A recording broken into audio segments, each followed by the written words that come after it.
On the morning of July 24th, 2001, the Parkes Radio Telescope in New South Wales, Australia, was doing what it had done for 4 decades: listening. Its 64-metre dish, white against the burnt ochre of the Australian outback, tracked slowly across the southern sky, gathering the faint whispers of dying stars. No one was watching for anything unusual that day. The telescope was conducting a routine pulsar survey, cataloguing the metronomic signals of rapidly spinning neutron stars, the dense city-sized corpses left behind when massive stars collapse. The data streamed onto magnetic tape, was boxed, labelled, and shelved. And in that data, captured in less time than it takes a human heart to beat once, was something that would take 6 years to find and another decade to believe. The signal lasted 4.6 milliseconds. It was blindingly bright. 30 Janskys, a unit of radio flux density that meant this pulse was screaming across the electromagnetic spectrum with an intensity that dwarfed almost anything else in the radio sky. It swept downward through the frequencies in a characteristic pattern that radio astronomers knew well, a signature called dispersion. When radio waves travel through space filled with free electrons, the ionized gas that floats between stars and between galaxies, the lower frequencies lag behind the higher ones, stretched and slowed by the plasma they pass through. The more gas, the greater the delay. And this pulse had been delayed far, far more than anything inside our own galaxy could explain. But on that winter morning in the southern hemisphere, no alarm sounded. No astronomer leaned forward in their chair, heart racing. The pulse arrived, was recorded, and vanished into the archive. It would wait there, patient and unexplained for years. 6 years later, in the autumn of 2007, a different kind of searching began. Duncan Lorimer was an astrophysicist at West Virginia University, a specialist in pulsars and the strange physics of neutron stars. He had an idea. The pulsar surveys from Parkes were treasure troves of data, but they had been searched only for repeating signals, the steady tick-tick-tick of pulsars spinning dozens or hundreds of times per second. What if something else was hiding in the noise? What if there were single pulses, bright and brief, that the standard algorithms had simply ignored? Lorimer assigned the task to an undergraduate student named David Narkovich. It was the kind of project that professors give to capable students. Important enough to be worth doing, uncertain enough that failure would teach something, and tedious enough that a faculty member would rather not do it themselves. Narkovich was given access to 480 hours of archived Parkes data, observations that had already been picked over for pulsars and set aside. His job was to run a new algorithm through this exhausted ore, looking for gold that everyone else had missed. The work was slow. Radio astronomy data is not a photograph. It is a river of numbers, a continuous stream of measurements recording how much radio energy the telescope collected at each frequency, at each moment in time. To search for a single pulse in 480 hours of data is to search for one frame in a film that runs for 20 days. Narkovich wrote code, ran it, checked the output, refined the parameters, ran it again. Most of what the algorithm flagged was noise, terrestrial interference, the electronic hiccups of the telescope itself, the random fluctuations that haunt any sufficiently sensitive instrument. And then, buried in the data from that July 2001 observation, the algorithm found something. The pulse appeared as a bright diagonal streak on a plot of frequency versus time. It started at the high frequencies and swept down to the low ones in a perfect smooth curve. The unmistakable signature of dispersion. Narkovich would have recognized the pattern immediately. It was exactly what a genuine astrophysical signal should look like after travelling through ionized gas. But the dispersion measure, the quantity that describes how much the signal had been delayed, and therefore how much plasma it had passed through, was enormous. It was far too high to be anything from inside the Milky Way. Narkovich brought the discovery to Lorimer. Together they stared at the data, running the calculations again and again. The dispersion measure placed the source of the burst at a staggering distance, not thousands of light years, but billions. If this signal was real, it had originated in another galaxy entirely, travelling across a significant fraction of the observable universe before arriving at the Parkes dish, and it had done so in a single, unrepeated flash lasting less than 5 milliseconds. The position on the sky made the mystery even stranger. The burst had occurred just 3 degrees from the small Magellanic Cloud. one of the Milky Way's nearest galactic neighbours, but the dispersion was far too high for the signal to have come from the SMC. Whatever had produced this pulse was vastly more distant, lurking somewhere in the deep background, using the SMC as nothing more than a celestial waypoint. Lorimer and Narkovic checked the data obsessively. They looked for signs of interference, for instrumental glitches, for anything that might explain away what they were seeing. They found nothing. The pulse was clean, bright, and impossible. It fit no known category of astrophysical object. Pulsars repeat. Supernovae produce radio emission, but not like this. Not in a single millisecond spike of coherent energy. Gamma-ray bursts were the most violent explosions in the universe, but they operated at different frequencies, different timescales. This was something new. In 2007, Lorimer and his colleagues published their findings. The paper was cautious in its language, as scientific papers must be, but its implications were revolutionary. They had detected a single, extremely bright radio pulse from a source billions of light years away, with no known progenitor and no obvious explanation. They called it a bright millisecond radio burst, and suggested it might represent an entirely new class of astrophysical phenomenon. The response from the astronomical community was not what Lorimer might have hoped. Science is conservative by necessity. Extraordinary claims require extraordinary evidence, and a single burst detected once in archival data, with no independent confirmation, looked very much like a statistical fluke or an unidentified source of interference. The Parkes telescope was powerful, but it was also old, and old telescopes collect strange signals. Every radio astronomer had stories of mysterious blips that turned out to be passing trucks, faulty electronics, or military radar. The smart money, for many in the field, was that the Lorimer burst would eventually be explained away as noise, and so began what would become known as the years of doubt. For a time, interest in the Lorimer burst flickered and waned. The original discovery had been made in archival data. There was no way to go back and observe the source again, no way to confirm the detection with a second independent measurement. The burst did not repeat. The source, whatever it was, had spoken once and fallen silent forever. In astronomy, this is the worst kind of mystery, the kind that cannot be followed up. Lorimer continued his work. He remained convinced that what he and Narkovic had found was real, that the dispersion signature was too clean and too extreme to be terrestrial interference. But conviction is not proof, and without additional detections, the Lorimer burst remained an anomaly, a data point with no context. Other researchers began to dig through archival data looking for similar bursts. The work was painstaking. Radio astronomy archives are vast, and searching them for single pulses that might have been overlooked requires both sophisticated algorithms and enormous patience. The rewards were uncertain. Even if more bursts existed, there was no guarantee they would be found, and if they were found, there was no guarantee anyone would believe them. One of the researchers who took up this search was Sarah Burke-Spalaya, then a graduate student. She reanalyzed pulsar survey data from Parkes, applying new techniques to hunt for the kind of swept, dispersed signals that Lorimer had described. What she found was troubling. There were indeed swept sources of radio emission in the data, but they were appearing in all of the telescope's beams simultaneously. This was physically impossible for any genuine astrophysical source. A real burst would appear in only one beam, the one pointed at the source. A signal appearing in all beams at once was almost certainly interference, radio noise from somewhere on Earth, or from the telescope's own electronics, mimicking the signature of a cosmic pulse. The discovery cast a shadow over the entire field. If these swept signals were terrestrial, might the Lorimer burst have been terrestrial too? The dispersion measure argued otherwise, but dispersion could be faked, or misinterpreted, or mimicked by instrumental effects that no one had yet identified. The skeptics, who had always harboured doubts, felt vindicated. Interest in fast radio bursts, a term that had not yet been coined, waned further. The years passed slowly for those who believed. Lorimer's burst remained a curiosity, cited in papers and occasionally discussed at conferences, but rarely treated as the foundation of a new field. There was simply nothing to build on. One detection, however spectacular, is not a population.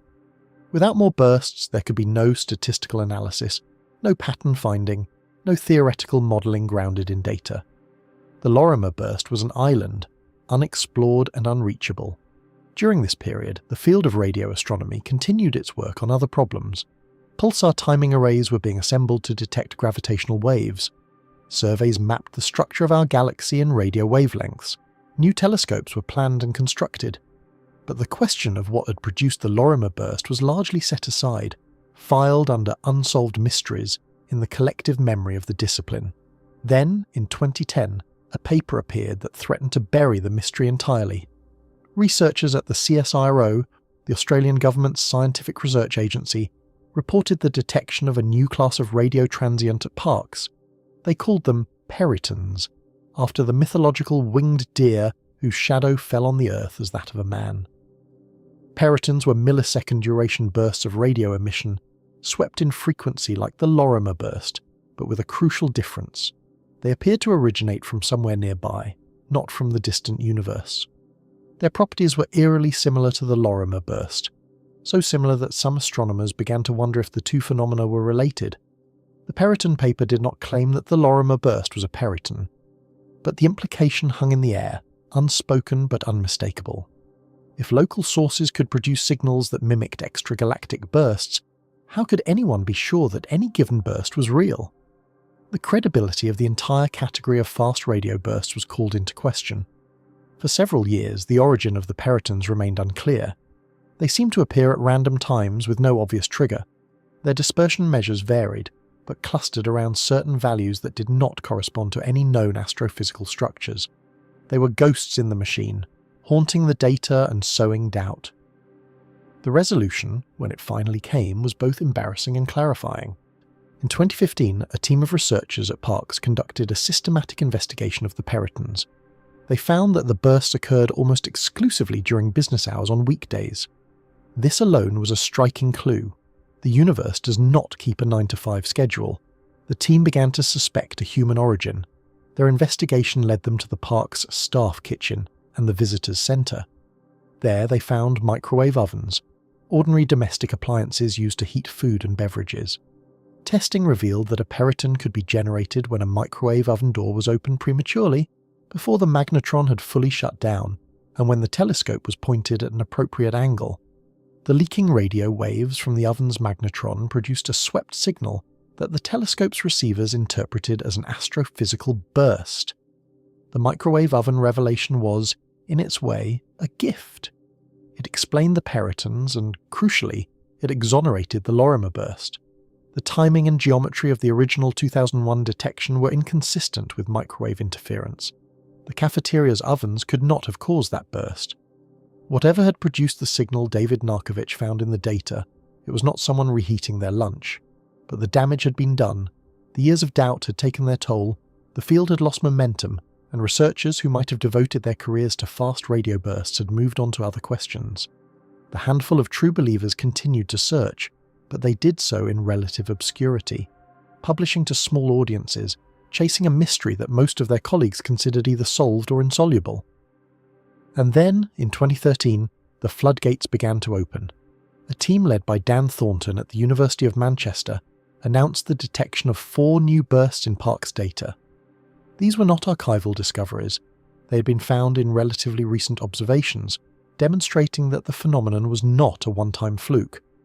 The bursts shared the key characteristics of the Lorimer burst: millisecond durations, high dispersion measures inconsistent with galactic origins, enormous implied energies. Thornton's team gave them a name that would stick: fast radio bursts, or FRBs. 4 detections were not many, but they were infinitely more than one. Suddenly, there was a population to study.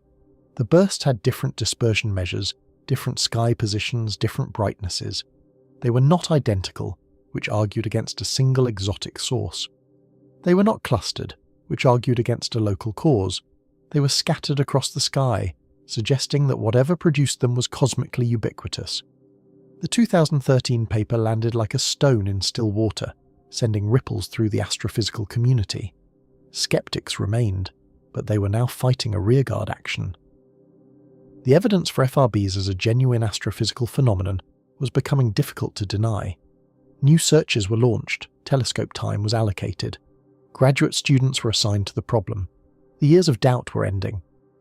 But even as the field celebrated its vindication, a deeper mystery was taking shape. The bursts themselves defied easy explanation. To understand why, it is necessary to pause and consider what a millisecond actually carries. What physics must be operating for these signals to exist at all? Consider the Sun. Our star is a thermonuclear furnace, fusing hydrogen into helium at its core, releasing energy that sustains all life on Earth. Every second, the Sun converts approximately 4 million tons of matter into energy, radiating it outward across the electromagnetic spectrum. This process has continued for nearly 5 billion years and will continue for 5 billion more. The total energy output of the Sun in a single day is almost incomprehensible, enough to power human civilization for hundreds of thousands of years. Now consider that an average fast radio burst releases as much energy as the Sun emits in 3 days. Some estimates range higher, suggesting that the most powerful FRBs may equal weeks or even months of solar output. And they do this not over the course of a day or an hour or even a second. They do it in a millisecond. In the time it takes you to blink, an FRB releases more energy than our entire star produces in 72 hours. This is not merely impressive. This is operating at the edge of physical law. Energy release on this scale, in this time frame, places extreme constraints on the source. The emitting region must be small, very small. Light travels 300 kilometers in a millisecond. For a signal to vary on millisecond timescales, the source must be no larger than about 300 kilometers across. This is the light travel time argument, one of the most fundamental tools in astrophysical deduction. If a source is larger than this, its different parts cannot communicate with each other quickly enough to produce a coherent, millisecond duration pulse. The signal would smear out, blur, lose its sharpness. 300 kilometers is roughly the diameter of a small asteroid. It is the distance from London to Paris. It is, in cosmic terms, unfathomably tiny. And yet, from these city-sized regions, FRBs are pumping out energy that would take a star days to produce. What kind of object can do this? The list of candidates is short and strange. Neutron stars are the obvious first guess. When a massive star exhausts its nuclear fuel and collapses, its core is crushed to densities beyond comprehension. A teaspoon of neutron star material weighs as much as a mountain. The electrons and protons in the collapsing core are squeezed together to form neutrons, and the resulting object is held up against gravity by quantum mechanical pressure, balanced on a knife's edge between existence and oblivion. Neutron stars are typically 20 kilometers across, easily small enough to produce millisecond signals, and they are capable of extraordinary energy release, especially when they're young or highly magnetized. The most magnetized neutron stars are called magnetars. Their magnetic fields are trillions of times stronger than Earth's, strong enough to distort atomic structure, strong enough to tear molecules apart. A magnetar's magnetic field stores enormous reserves of energy, and when that field becomes unstable, when the crust of the neutron star cracks or shifts, or when the field lines reconnect in violent magnetic storms, the energy is released in bursts that can outshine entire galaxies for a fraction of a second. Could magnetars be responsible for FRBs? The physics is tantalizingly plausible. The timescales are right. The energies are achievable, at least in principle. But in 2013, this was speculation, not certainty. No one had yet caught a magnetar in the act of producing an FRB. The connection remained theoretical. There were other possibilities. Colliding neutron stars might produce FRBs at the moment of their merger, although such events should be accompanied by gravitational waves and gamma-ray bursts, and no such association had been found. Black holes accreting material might flare in radio wavelengths. Exotic physics, cosmic strings, decaying axions, alien transmitters could not be ruled out. The list of proposed explanations grew longer with each passing year, and none could be eliminated. What was known, definitively, was the dispersion. When a fast radio burst arrives at Earth, it does not arrive all at once. The high-frequency components of the pulse reach the telescope first. The low-frequency components lag behind. The delay between them is precisely measured, and it encodes the total column density of free electrons between the source and the observer. This quantity, the dispersion measure, is one of the most powerful tools in radio astronomy. It transforms every FRB into a probe of the intergalactic medium, a way of weighing the gas that fills the vast voids between galaxies. For the Lorimer burst, the dispersion measure was far too high to be explained by gas within the Milky Way. The electrons in our galaxy's interstellar medium contribute a certain amount to the dispersion of any signal passing through. This contribution is well modelled and predictable. The Lorimer burst had a dispersion measure that exceeded the galactic contribution by a factor of several. The excess electrons had to come from somewhere else, from the intergalactic medium, from the gas that fills the great cosmic web stretching between galaxy clusters. By measuring this excess, Lorimer and his colleagues could estimate the distance to the burst. The more intergalactic gas the signal had traversed, the farther it had travelled. The numbers were staggering. The Lorimer burst had originated billions of light years away, in another galaxy entirely, a galaxy that had never been identified, that might never be identified, because the burst had not repeated and its position was known only approximately. This was the key insight that elevated FRBs from curiosity to cosmological tool. Every burst, by its very nature, carried information about the universe it had crossed. The dispersion measure was a ruler, a weighing scale, a census of electrons accumulated over billions of years of travel. And because the intergalactic medium is so diffuse, so sparse that it would be considered a near-perfect vacuum by any terrestrial standard, this measurement was sensitive to cosmological parameters that are otherwise extremely difficult to constrain. But there was a problem. To use FRBs as cosmological probes, astronomers needed to know where they came from. A dispersion measure tells you how much gas the signal passed through, but not where along the path that gas was located. Without a distance measurement independent of dispersion, without knowing which galaxy hosted the burst, the cosmological potential of FRBs remained locked away. For the Lorimer burst and for the 4 bursts detected by Thornton's team, this information was unavailable. The positions were too imprecise, the sky too crowded with distant galaxies, the burst too brief and too singular. The sources remained anonymous, their host galaxies lost in the glittering background of the deep universe. What was needed was a repeater, an FRB that would flash again and again from the same location, allowing telescopes to pinpoint its origin with exquisite precision. If even one burst could be traced to a specific galaxy, the entire field would be transformed. Distances could be measured directly. The dispersion-distance relationship could be calibrated. The nature of the sources might finally be revealed. But in those early years, every FRB was a one-time event. They arrived without warning, flared for a millisecond, and were gone. The sky was full of messages, but none of them were being repeated. The implications of this non-repetition were themselves a clue. If FRBs were produced by catastrophic events, neutron star mergers, supernovae, some other form of cosmic destruction, then non-repetition made sense. You cannot explode the same star twice.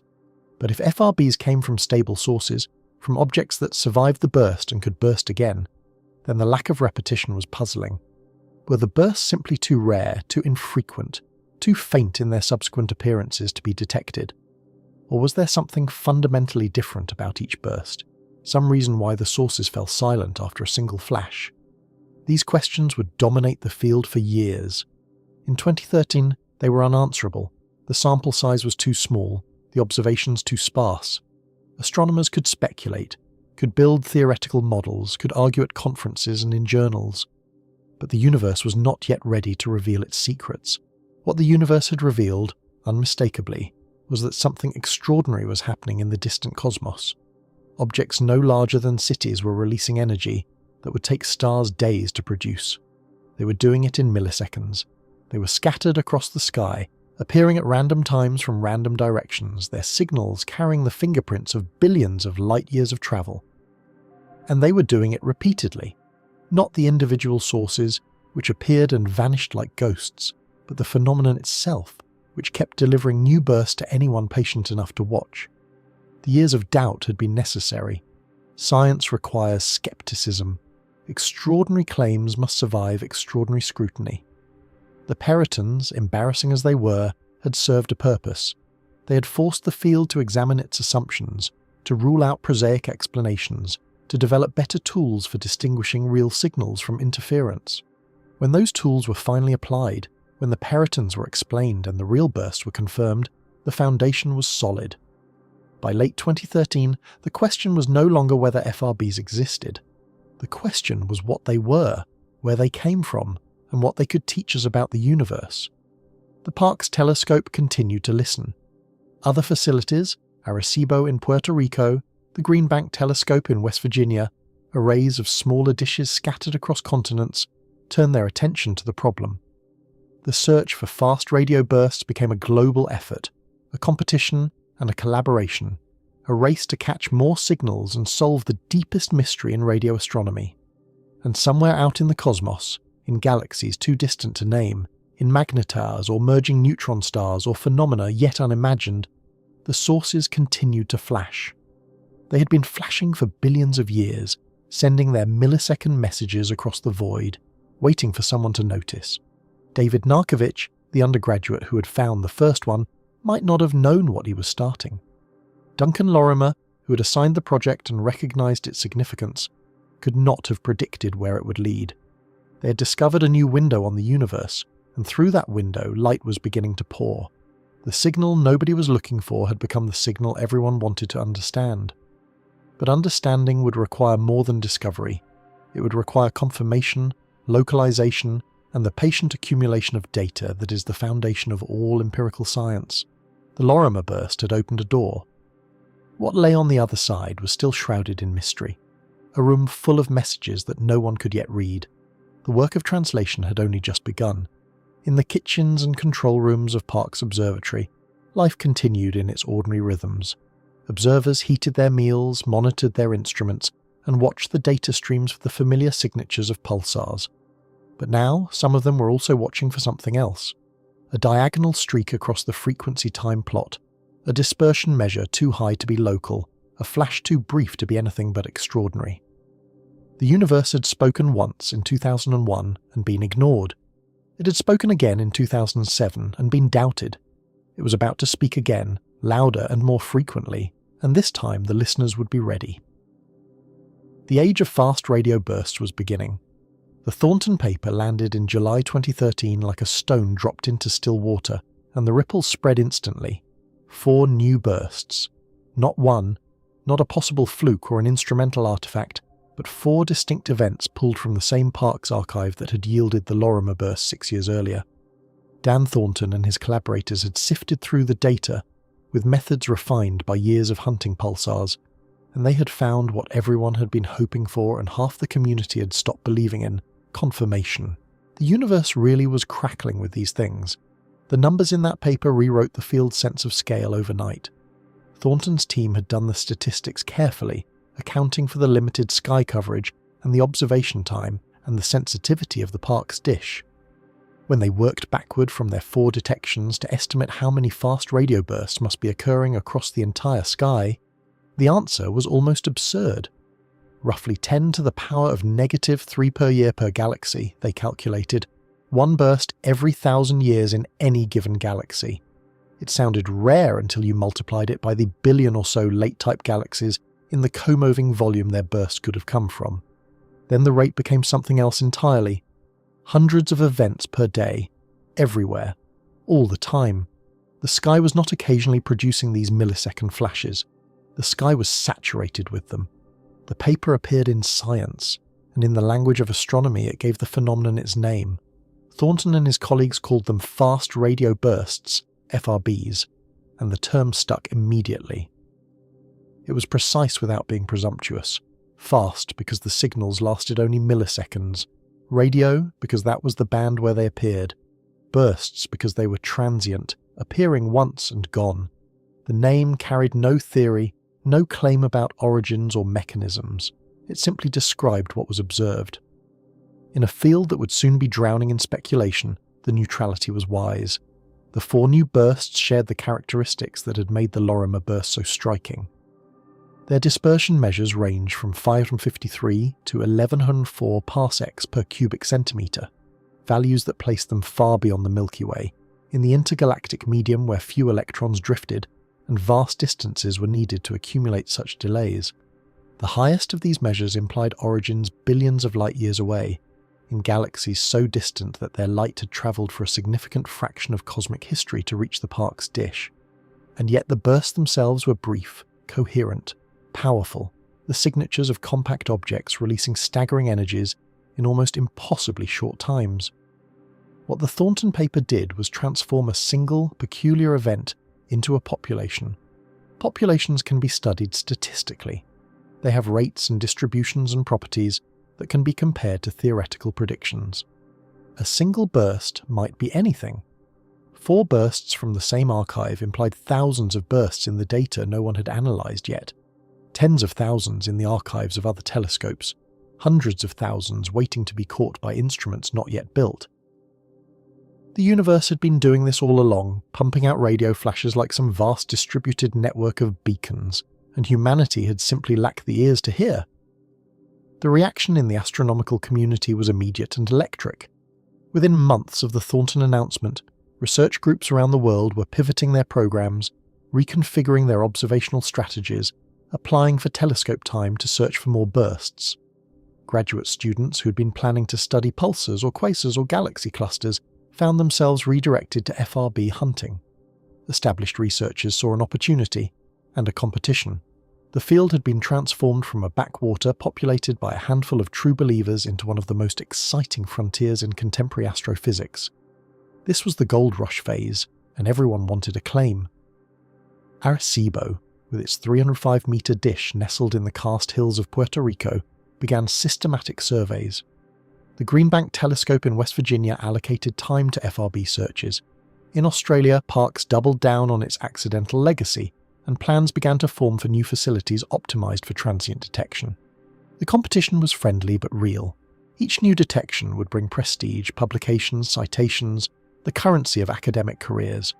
More importantly, each new burst would add to the sample, would constrain the theories, would move the field closer to understanding what these signals actually were.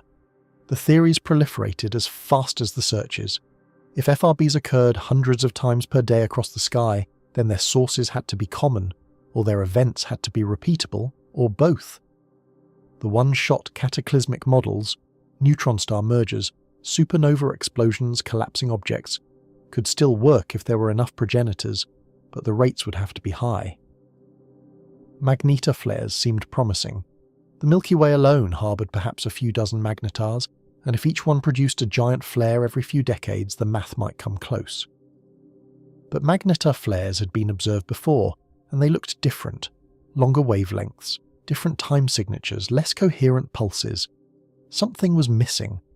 Other theorists proposed stranger origins, evaporating black holes, the final screams of primordial objects formed in the early universe, cosmic strings, the hypothetical one-dimensional defects in spacetime predicted by some extensions of particle physics, alien civilizations because humanity cannot look at any unexplained signal for long without imagining minds behind it. The alien hypothesis was taken seriously enough to be addressed in papers and dismissed at conferences, which was both a sign of the field's openness and a measure of its desperation. When you don't know what something is, everything remains on the table, but the most pressing problem was not theoretical. It was observational. The Lorimer burst and the Thornton bursts had all been found in archival data, signals recorded hours or days or years before anyone knew to look for them. By the time astronomers recognized that a burst had occurred, the sky had long since stopped flashing. There was no way to do follow-up observations, no chance to catch a burst in the act, no possibility of watching for an afterglow or a counterpart in other wavelengths. The FRBs were ghosts, leaving only traces in old data files, impossible to study in real time. What the field needed was a detection that could be followed up, a burst caught live, or at least fresh, while the source might still be active, an FRB with a precise localization, not just the rough position allowed by a single-dish telescope, but the kind of pinpoint accuracy that could tie the signal to a specific galaxy, a specific host. Until that happened, fast radio bursts would remain mysterious. Exotic signals from an unknown population carrying energy they couldn't explain from sources they couldn't see. The breakthrough came from an unexpected quarter. Not from Parkes, not from Greenbank, but from Arecibo, the great dish in Puerto Rico that had spent decades listening to the cosmos, that had transmitted the famous 1974 message toward the globular cluster M13, that had discovered the first binary pulsar and enabled the Nobel Prize-winning confirmation of gravitational wave emission. Arecibo was not optimized for transient surveys. Its beam was narrow, its sky coverage limited. But it was sensitive, staggeringly sensitive, capable of detecting signals that smaller telescopes would miss entirely. In November 2012, Arecibo had been conducting routine observations for the PALFA survey, a systematic search for pulsars and other periodic signals in the galactic plane. The survey had been running for years, accumulating petabytes of data, finding new pulsars at a steady rate. It was the kind of unglamorous long-duration project that radio astronomy depends on. Patient, methodical, and occasionally transformative. Buried in that November data was a burst. It was not recognized immediately. The data sat in archives, processed automatically, waiting for human eyes. When those eyes finally looked, in 2014, they found a signal that matched the characteristics of the Thornton bursts almost perfectly. A swept pulse, high dispersion measure, millisecond duration. Another FRB, this one designated 12 May 112 after the date of its detection, November 2, 2012. The naming convention was austere and functional, the year, the month, the day. FRB 2 told you nothing about what the source was, only when it had been caught. At first, it seemed like just another data point, another burst to add to the growing catalogue, another argument for the reality and frequency of the phenomenon. The dispersion measure was high, indicating extragalactic origin. The fluence was strong, indicating a powerful source. The characteristics were consistent with everything else that had been found. FRB 12 was notable for coming from Arecibo rather than Parkes, but otherwise it seemed unremarkable. That assessment would prove spectacularly wrong. In the years after its discovery, FRB 12102 was observed again, and again, and again. Not as follow-up observations hoping to catch something new, but as detections of new bursts coming from the same position, with the same dispersion measure at unpredictable intervals. The source was repeating. This was unprecedented. Every previous FRB had been a one-time event, a flash that appeared and vanished, never to be seen again. The transient nature had been one of the defining features of the phenomenon. It was part of why cataclysmic models, neutron star mergers, supernovae, collapsing objects, seemed so attractive. A cataclysm happens once. The progenitor is destroyed in the act. There is no possibility of repetition because there is nothing left to repeat. FRB 12112 shattered that assumption. Here was a source that had burst once, then again, then again. Ultimately, it would be detected hundreds of times, spitting out pulses with erratic timing but unmistakable coherence. The bursts varied in intensity and duration, but they came from the same spot on the sky, with the same dispersion measure, and there was no plausible way to attribute them to independent events. Whatever was producing FRB 12112, it was not destroying itself. It was surviving, waiting, flashing again. The announcement came in 2016. Laura Spittler, who had been part of the team analysing the Arecibo data, led a large collaboration in publishing the results. The title was measured, as scientific papers tend to be, but the implications were explosive. FRB 12102 was a repeater. At least some FRBs were not cataclysmic. At least some FRBs came from sources that persisted. This created a new taxonomy almost immediately. There were repeaters, and there were apparent non-repeaters. The distinction might be fundamental, different physical mechanisms producing different kinds of bursts, or it might be observational. Perhaps all FRBs repeated, but most were too faint or too infrequent to catch more than once. No one knew which interpretation was correct. The data were still too sparse, the sample too small, the observations too limited. But the repeating nature of FRB 12102 opened a door that had been closed for every previous burst. A one-time event cannot be studied in real time. A repeater can be monitored, observed, followed. Astronomers could point their telescopes at the position of FRB 12102 and wait for it to flash again. They could coordinate observations across multiple facilities. They could try to catch the burst at different wavelengths, not just radio but optical and X-ray and gamma ray. For the first time, an FRB could be studied rather than merely detected. And most crucially, a repeater could be localized. Single-dish telescopes like Parkes and Arecibo have a fundamental limitation. Their angular resolution is poor. They can detect a signal, but they cannot pinpoint its origin on the sky with the precision needed to identify a host galaxy. The beam of the Parkes dish covers an area of sky many times larger than the full moon. Within that beam there might be hundreds of galaxies, any of which could be the source. Without a precise position, there was no way to know where any FRB had come from. Interferometers solve this problem. An interferometer is not a single dish, but an array of dishes, spread across a wide area, working together. By comparing the signals received at different dishes, astronomers can synthesize the resolution of a telescope as wide as the separation between them. The Carl G. Jansky Very Large Array in New Mexico, with its 27 dishes spread across 22 miles of desert, can achieve angular resolutions thousands of times better than any single dish. It can pinpoint sources to fractions of an arcsecond, precise enough to identify not just a galaxy, but a region within that galaxy. The challenge with interferometers is sensitivity. Each individual dish is much smaller than the great single dishes, and combining their signals requires precise coordination and extensive computing. For transient sources, there is an additional problem. The burst must be bright enough and long enough to register across multiple dishes simultaneously, and the telescope must be pointed at the right place at the right time. For a one-time FB, the odds are terrible. The burst is over in milliseconds. There is no second chance. For a repeater, the calculus changes. A repeater can be watched. If you know where to look, you can stare at that spot for hours, days, months, waiting for the source to flash again. Eventually, statistically, inevitably it will, and when it does, you can be ready. The campaign to localize FRB 12112 began in earnest after the 2016 announcement. Shami Chatterjee, an astronomer who had spent years studying pulsars and radio transients, assembled a collaboration that brought together radio telescopes across the world. The Very Large Array was the linchpin.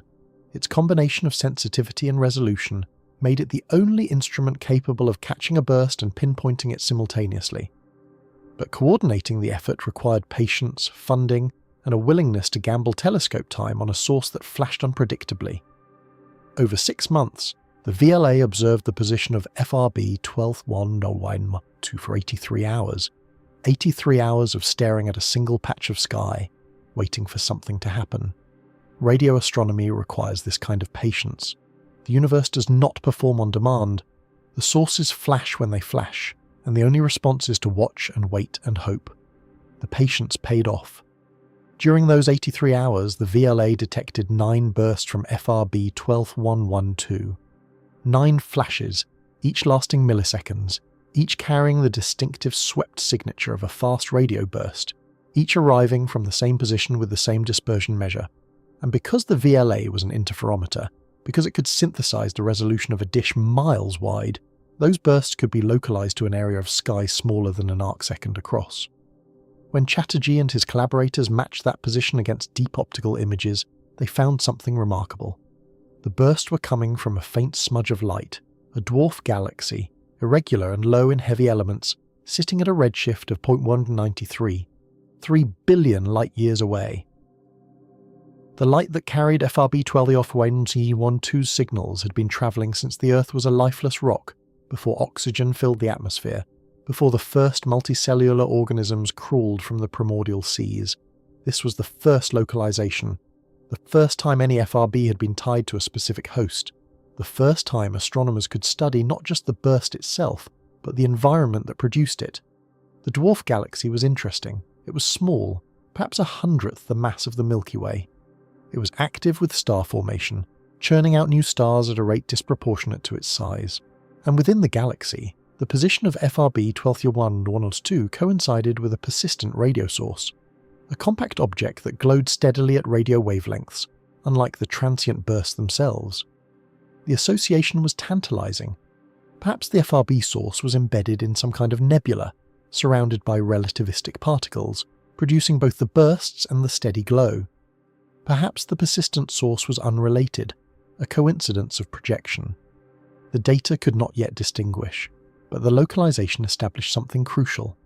The FRB really was extragalactic, not a nearby object masquerading as distant, not a galactic source with unusual properties, but a genuine cosmological beacon, flashing from a dwarf galaxy 3 billion light-years away. The dispersion measure had suggested this all along. The delay between high and low frequencies implied passage through vast quantities of ionized gas, more than the Milky Way alone could provide. Now the suggestion had become proof. FRB 12E112 was the real thing, and by extension so were all the others. The 2017 localization paper was a landmark. It appeared in Nature, with Chatterjee as lead author and a list of collaborators that read like a who's who of radio transient astronomy. The implications were profound. Fast radio bursts were not merely curiosities, they were cosmological probes, signals that had travelled through the intergalactic medium, carrying information about everything they had passed through. They could be used to measure the matter between galaxies, to test models of cosmic structure, to probe the ionization history of the universe. But first, more of them needed to be found, localized and understood. The repeating nature of FRB 121102 also established a dividing line that would structure all subsequent research. There were repeaters and there were non-repeaters. The distinction might be fundamental. Different source populations, different emission mechanisms, perhaps magnetars for the repeaters and cataclysmic events for the non-repeaters. Or the distinction might be illusory. Perhaps all FRBs repeated, but most were too distant, too faint, too infrequent to catch more than once. The debate would rage for years. What was clear was that at least some FRBs came from sources that survived their own flashes. Whatever was producing FRB 121102, a magnetar, a young pulsar, something stranger, it was not being destroyed. It was persisting, waiting, and then flashing again. The energy was still enormous. Each burst released as much power as the sun produces in a day, compressed into a fraction of a second. But the source endured. It had been flashing for years, perhaps decades, perhaps millennia. It would presumably continue to flash until something changed, until the engine ran down, or the fuel ran out, or the magnetic field decayed to the point where the burst could no longer be produced. In the dwarf galaxy, 3 billion light-years away, sitting at coordinates 05 hours 31 minutes, 58.70 seconds of right ascension, plus 33 degrees, 08 minutes, 52.5 seconds of declination. Something extraordinary continued to operate. Humanity had no name for it yet, no confirmed theory, no understanding of its mechanism. But it was there, real and persistent, sending its millisecond messages across the cosmic void. The room full of messages had yielded one address. The work of translation could finally begin in earnest. By 2017, the field of fast radio bursts had been transformed twice over. First by the Thornton paper, which had established the phenomenon as real, common and cosmological. Then by the localization of FRB 121112, which had demonstrated that these signals could be traced to specific hosts, studied in context, and used as tools for cosmology rather than mere curiosities. The sample was still small, dozens of bursts, one repeater, one localization, but the trajectory was clear. More telescopes were coming online, more surveys were planned, more bursts would be detected, and eventually more would be localized. The universe had been broadcasting these signals for billions of years, filling the sky with millisecond flashes that no one had known to hear. Now humanity was listening. The receivers were still crude, the coverage still sparse, the understanding still fragmentary. But the door that the Lorimer burst had opened in 2007 had become a thoroughfare, and astronomers were pouring through, chasing signals from the edge of the observable universe, trying to read the messages that had travelled so far to reach them. In Puerto Rico, the Great Arecibo dish continued its vigil, its vast bowl pointed at the sky, collecting the faint whispers of distant sources. In New Mexico, the VLA's dishes moved in choreographed precision, tracking positions and waiting for flashes. Across the world, in Australia and Europe and Asia, other facilities prepared to join the hunt. The age of fast radio bursts was no longer beginning. It was underway, accelerating, building toward discoveries that would reshape humanity's understanding of the cosmos. And somewhere out there, in a dwarf galaxy, and a billion others like it, the sources continued to flash. They did not know they were being watched. They did not care.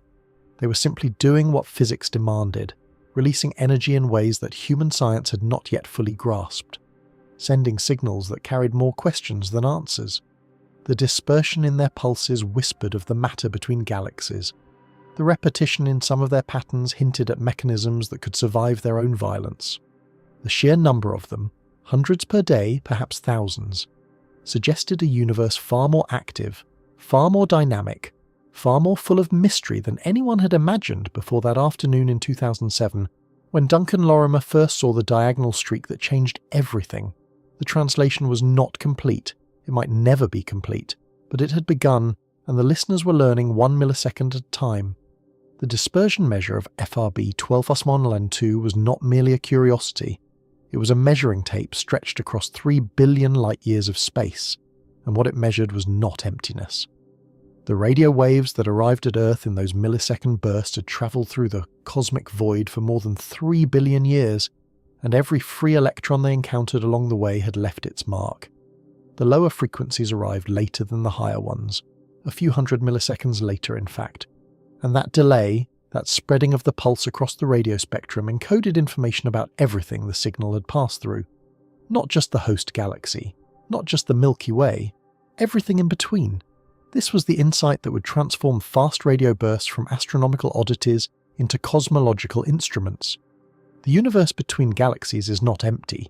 It is filled with a thin, hot plasma, the intergalactic medium, composed of ionized hydrogen and helium left over from the Big Bang, enriched over billions of years by matter blown out of galaxies through stellar winds and supernova explosions.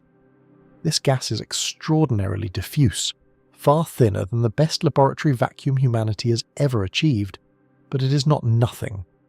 Over distances of billions of light years, even the most rarefied plasma accumulates. The electrons are there, invisible to optical telescopes, invisible to infrared surveys, invisible to almost every instrument humanity has built. But they are not invisible to radio waves sweeping through from distant sources. Every electron imparts a tiny delay. Billions of light-years of electrons impart a measurable one.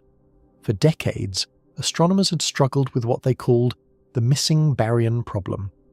The standard model of cosmology predicted a certain amount of ordinary matter in the universe: protons, neutrons, electrons, the stuff that makes up stars and planets and people. But when observers added up all the matter they could see, all the galaxies, all the gas clouds, all the dust, the total fell short. Roughly half the baryons predicted by theory seemed to be missing. They were not in galaxies, they were not in stars, they were not in the dense clouds between stars.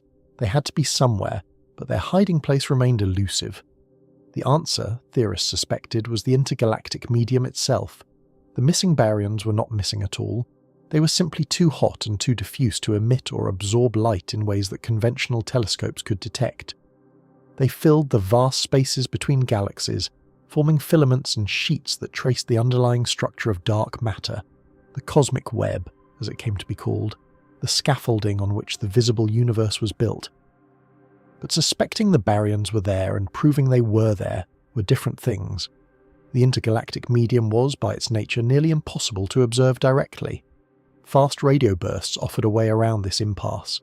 If the bursts came from known distances, if their host galaxies could be identified and their redshifts measured, then the dispersion measure became more than a diagnostic. It became a census. The total electron content along the line of sight could be parsed, some fraction from the host galaxy, some fraction from the Milky Way, and the remainder from the intergalactic medium itself. By accumulating enough bursts from enough distances, astronomers could weigh the invisible gas that filled the voids between galaxies. They could find the missing baryons by listening to millisecond flashes from across the universe. The mathematical relationship that made this possible would come to be called the Macquart relation, named for Jean-Pierre Macquart, an Australian radio astronomer who had been thinking about fast radio bursts since their earliest days. Macquart understood that if you plotted dispersion measure against redshift for a sample of localized bursts, you should see a correlation. Bursts from farther away should, on average, have higher dispersion measures because their signals had travelled through more of the intergalactic medium. The slope of that relationship would reveal the average electron density of the universe. The scatter around the slope would reveal the inhomogeneity of the cosmic web, the clumping and clustering of matter along different lines of sight.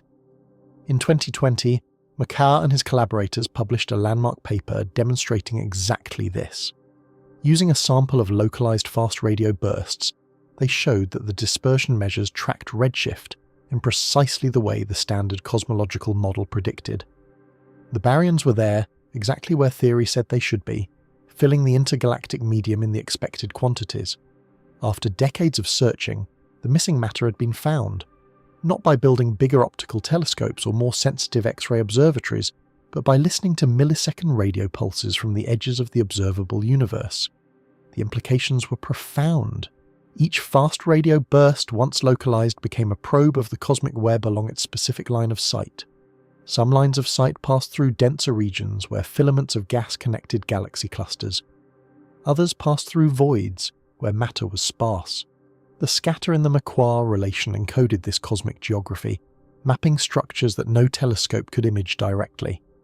The millisecond pulses had become rulers and scales, measuring not just distance but the distribution of matter itself.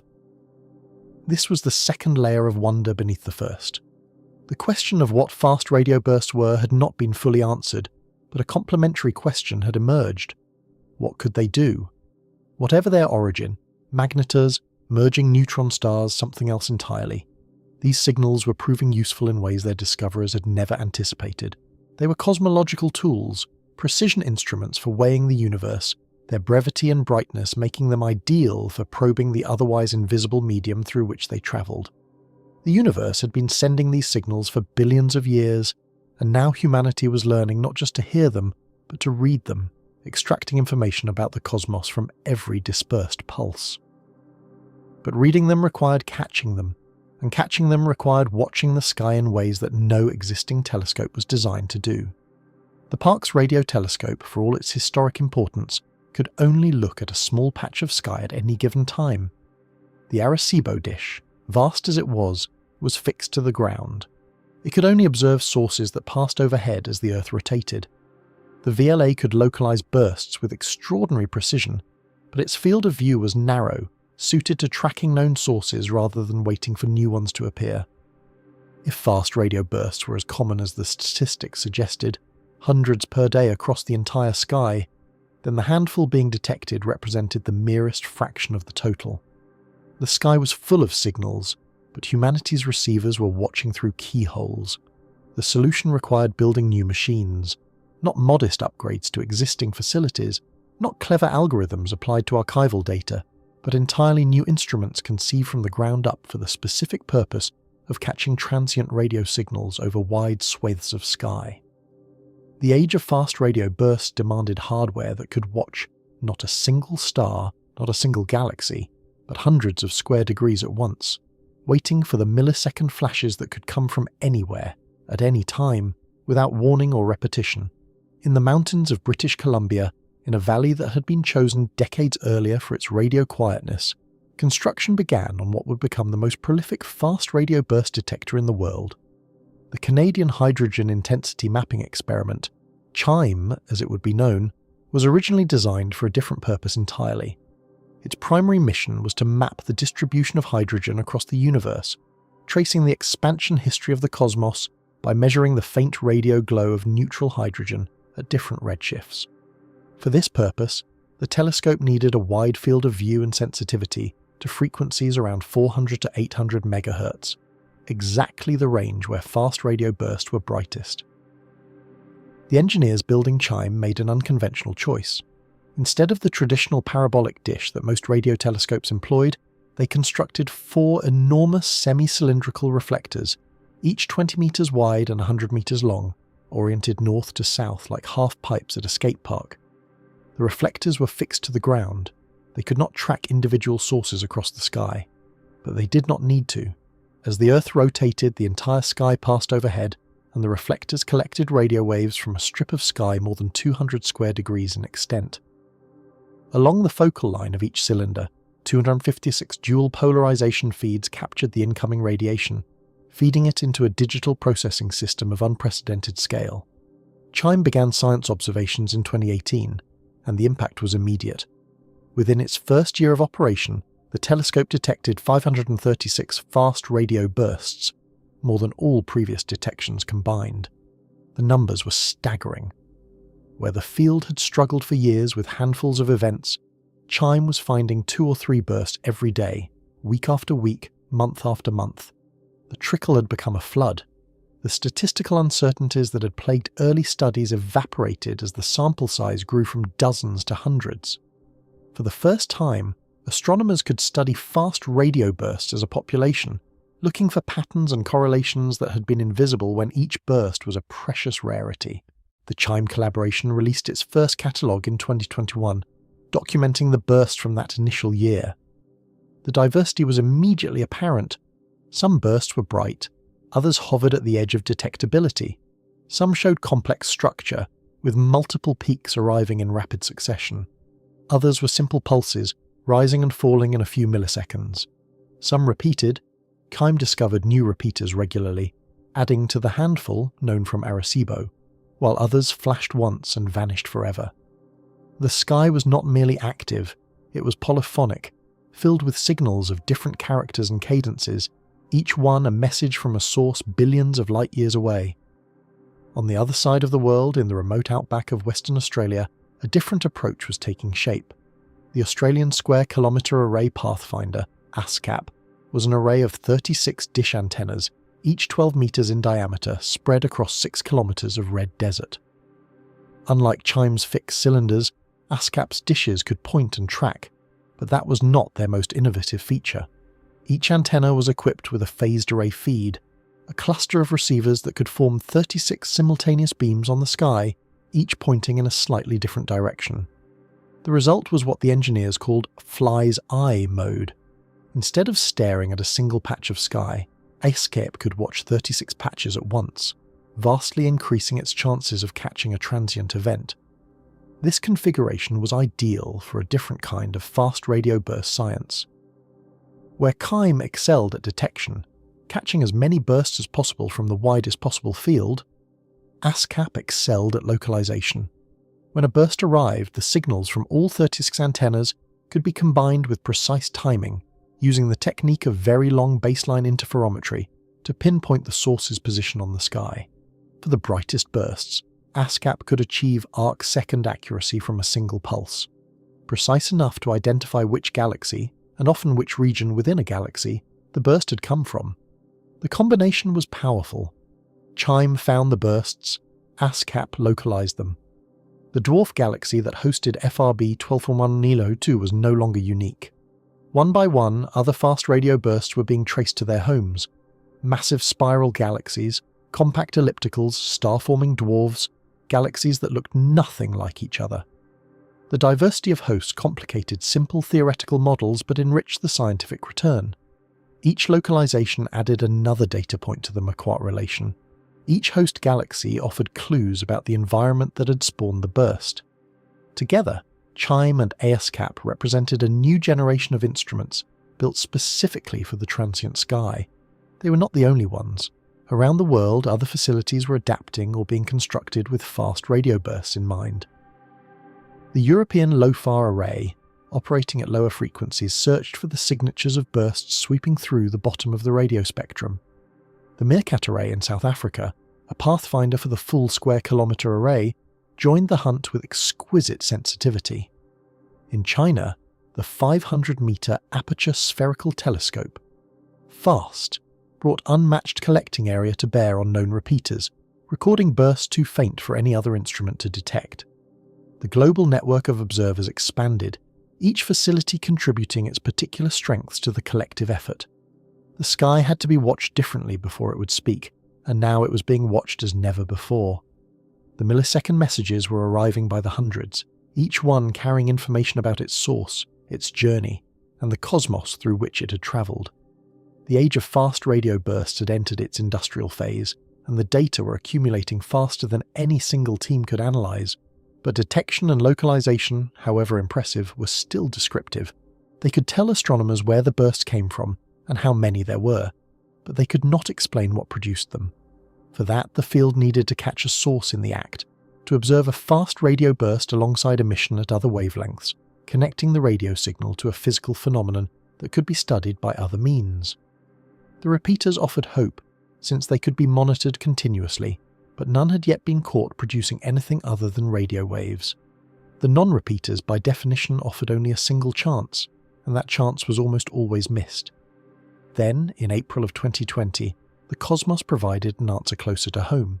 SGR 1935 +254 was not a new discovery. It was a magnetar, one of the most extreme objects in the known universe, located roughly 30,000 light-years away in the constellation Vulpecula, well within the Milky Way. Magnetars are neutron stars, the collapsed cores of massive stars that have exhausted their nuclear fuel and exploded as supernovae. But where ordinary neutron stars spin and emit radio pulses with metronomic regularity, magnetars possess magnetic fields of almost inconceivable strength, 1 trillion times more powerful than Earth's and 1,000 times stronger than typical neutron stars. These magnetic fields decay over time, and as they decay, they release energy in violent bursts, X-ray flares and gamma-ray eruptions that have been observed from magnetars for decades. The connection between magnetars and fast radio bursts had been suspected for years. The energy budget was right. The magnetic field of a magnetar contained more than enough power to produce the luminosities observed in extragalactic bursts. The timescales were right. Magnetar flares occurred on millisecond scales, matching the duration of fast radio bursts. The location within galaxies was plausible. Magnetars were found in regions of recent star formation, consistent with the hosts of several localized bursts. But suspicion was not proof. No one had ever observed a magnetar producing a fast radio burst. On April 28, 2020, that changed.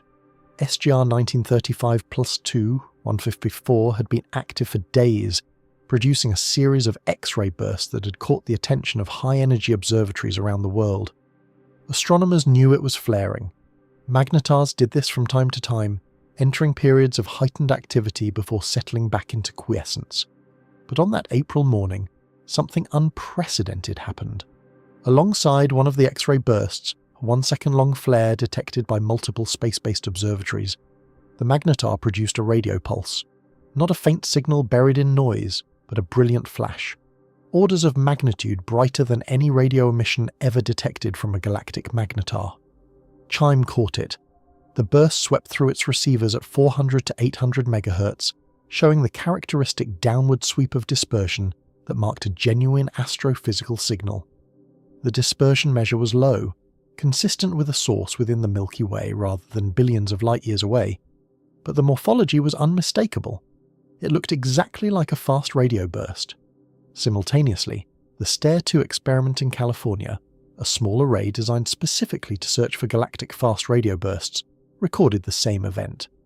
The fluence, the total energy received, exceeded 1.5 million Jansky milliseconds, making it the brightest radio burst ever detected from within the galaxy by an enormous margin. The designation came quickly, FRB 2012-28. It was the first fast radio burst ever detected from inside the Milky Way, and the first to be associated with a known astrophysical source. The coincidence with the X-ray flare was unambiguous. There was no question that the radio burst and the high-energy emission came from the same event, the same moment, the same object. A magnetar had produced a fast radio burst and humanity had been watching. The confirmation was immediate and overwhelming. Follow-up observations poured in from facilities around the world. The burst had been relatively faint by extragalactic standards. If SGR 1935 +2-154 had been located in another galaxy, the signal would have been detectable but not exceptional. This implied that the magnetar was not producing the most luminous fast radio bursts, but it was producing something recognizably similar. The connection was established. Whatever else might be producing fast radio bursts in the distant universe, magnetars were clearly capable of the trick. Later that year, SGR 1935 +2-154 produced more bursts. Some were detected, others likely occurred when no one was watching. The pattern was familiar: episodic activity, periods of quiet, sudden resumption. The magnetar had joined the ranks of the repeaters, albeit a special one, a repeater close enough to study in detail, whose nature was known rather than inferred. An astronomer who had worked on the detection would later describe the burst as looking just like the fast radio burst from the distant universe, only dimmer. The sentence carried the weight of a solved mystery, or at least a partially solved one. For the magnetar hypothesis, FRB 2004-28 was the watershed. Before April 2020, the case for magnetars as fast radio burst progenitors had been circumstantial. compelling but not conclusive. After April 2020, it was empirical. At least some fast radio bursts came from magnetars. The energy requirements, the timescales, the environments, all the theoretical arguments that had pointed toward these extreme objects were now confirmed by direct observation. The debate was not over, but it had shifted. The question was no longer whether magnetars could produce fast radio bursts, but whether magnetars produced all of them. And here the mystery deepened rather than resolved. SGR 1935 plus 21554 had produced a burst that, scaled to extragalactic distances, would have been detectable but ordinary, toward the faint end of the fast radio burst luminosity distribution. But some fast radio bursts were orders of magnitude more luminous than anything SGR 1935 plus 21554 had produced. Were those bursts simply the tail of the magnetar distribution, exceptionally powerful flares from exceptionally active magnetars? Or did they require a different mechanism entirely, a different type of source, a different engine? The repeaters presented another puzzle. FRB 21112 had been flashing for years, producing hundreds of detected bursts with no sign of slowing down. If it was a magnetar, it was an extraordinarily active one, radiating energy at a rate that challenged even the most optimistic theoretical models. And some of the repeaters showed strange patterns: clustering of bursts, periodic modulation, long silences followed by sudden resumptions, that did not obviously match the sporadic behavior of known magnetars. The galactic magnetar had provided an existence proof, but it had not provided a complete explanation. Meanwhile, the non-repeaters remained stubbornly non-repeating. For every source like FRB 121112 that flashed again and again, there were dozens that appeared once and vanished. Were these simply repeaters that had not been observed long enough? Were they intrinsically different, produced by catastrophic events that destroyed the source in the act of emission? Were some fast radio bursts from magnetars, while others came from neutron star mergers, collapsing cores, or processes not yet imagined? The magnetar hypothesis had gained its strongest empirical foothold, but the field was learning that strong footholds do not guarantee complete explanations. The sources were diverse, the mechanisms might be equally so. In the dwarf galaxy that hosted FRB 121112, something continued to flash. In the constellation Vulpecula, 30,000 light-years closer, something else had joined the chorus, and across the sky, detected now at the rate of hundreds per year, the signals kept arriving, each one a millisecond of data, each one a puzzle piece, each one a message in a language that humanity was only beginning to learn. The messages arrived with rhythms that no one had expected. For years, the working assumption had been that fast radio bursts were chaotic, violent eruptions from violent objects, timed by the stochastic physics of magnetic reconnection or crustal collapse, arriving whenever the source happened to erupt. The repeaters like FRB 121102 had shown that a source could flash many times, but even those flashes had seemed random, clustering unpredictably over days or weeks before falling silent for months.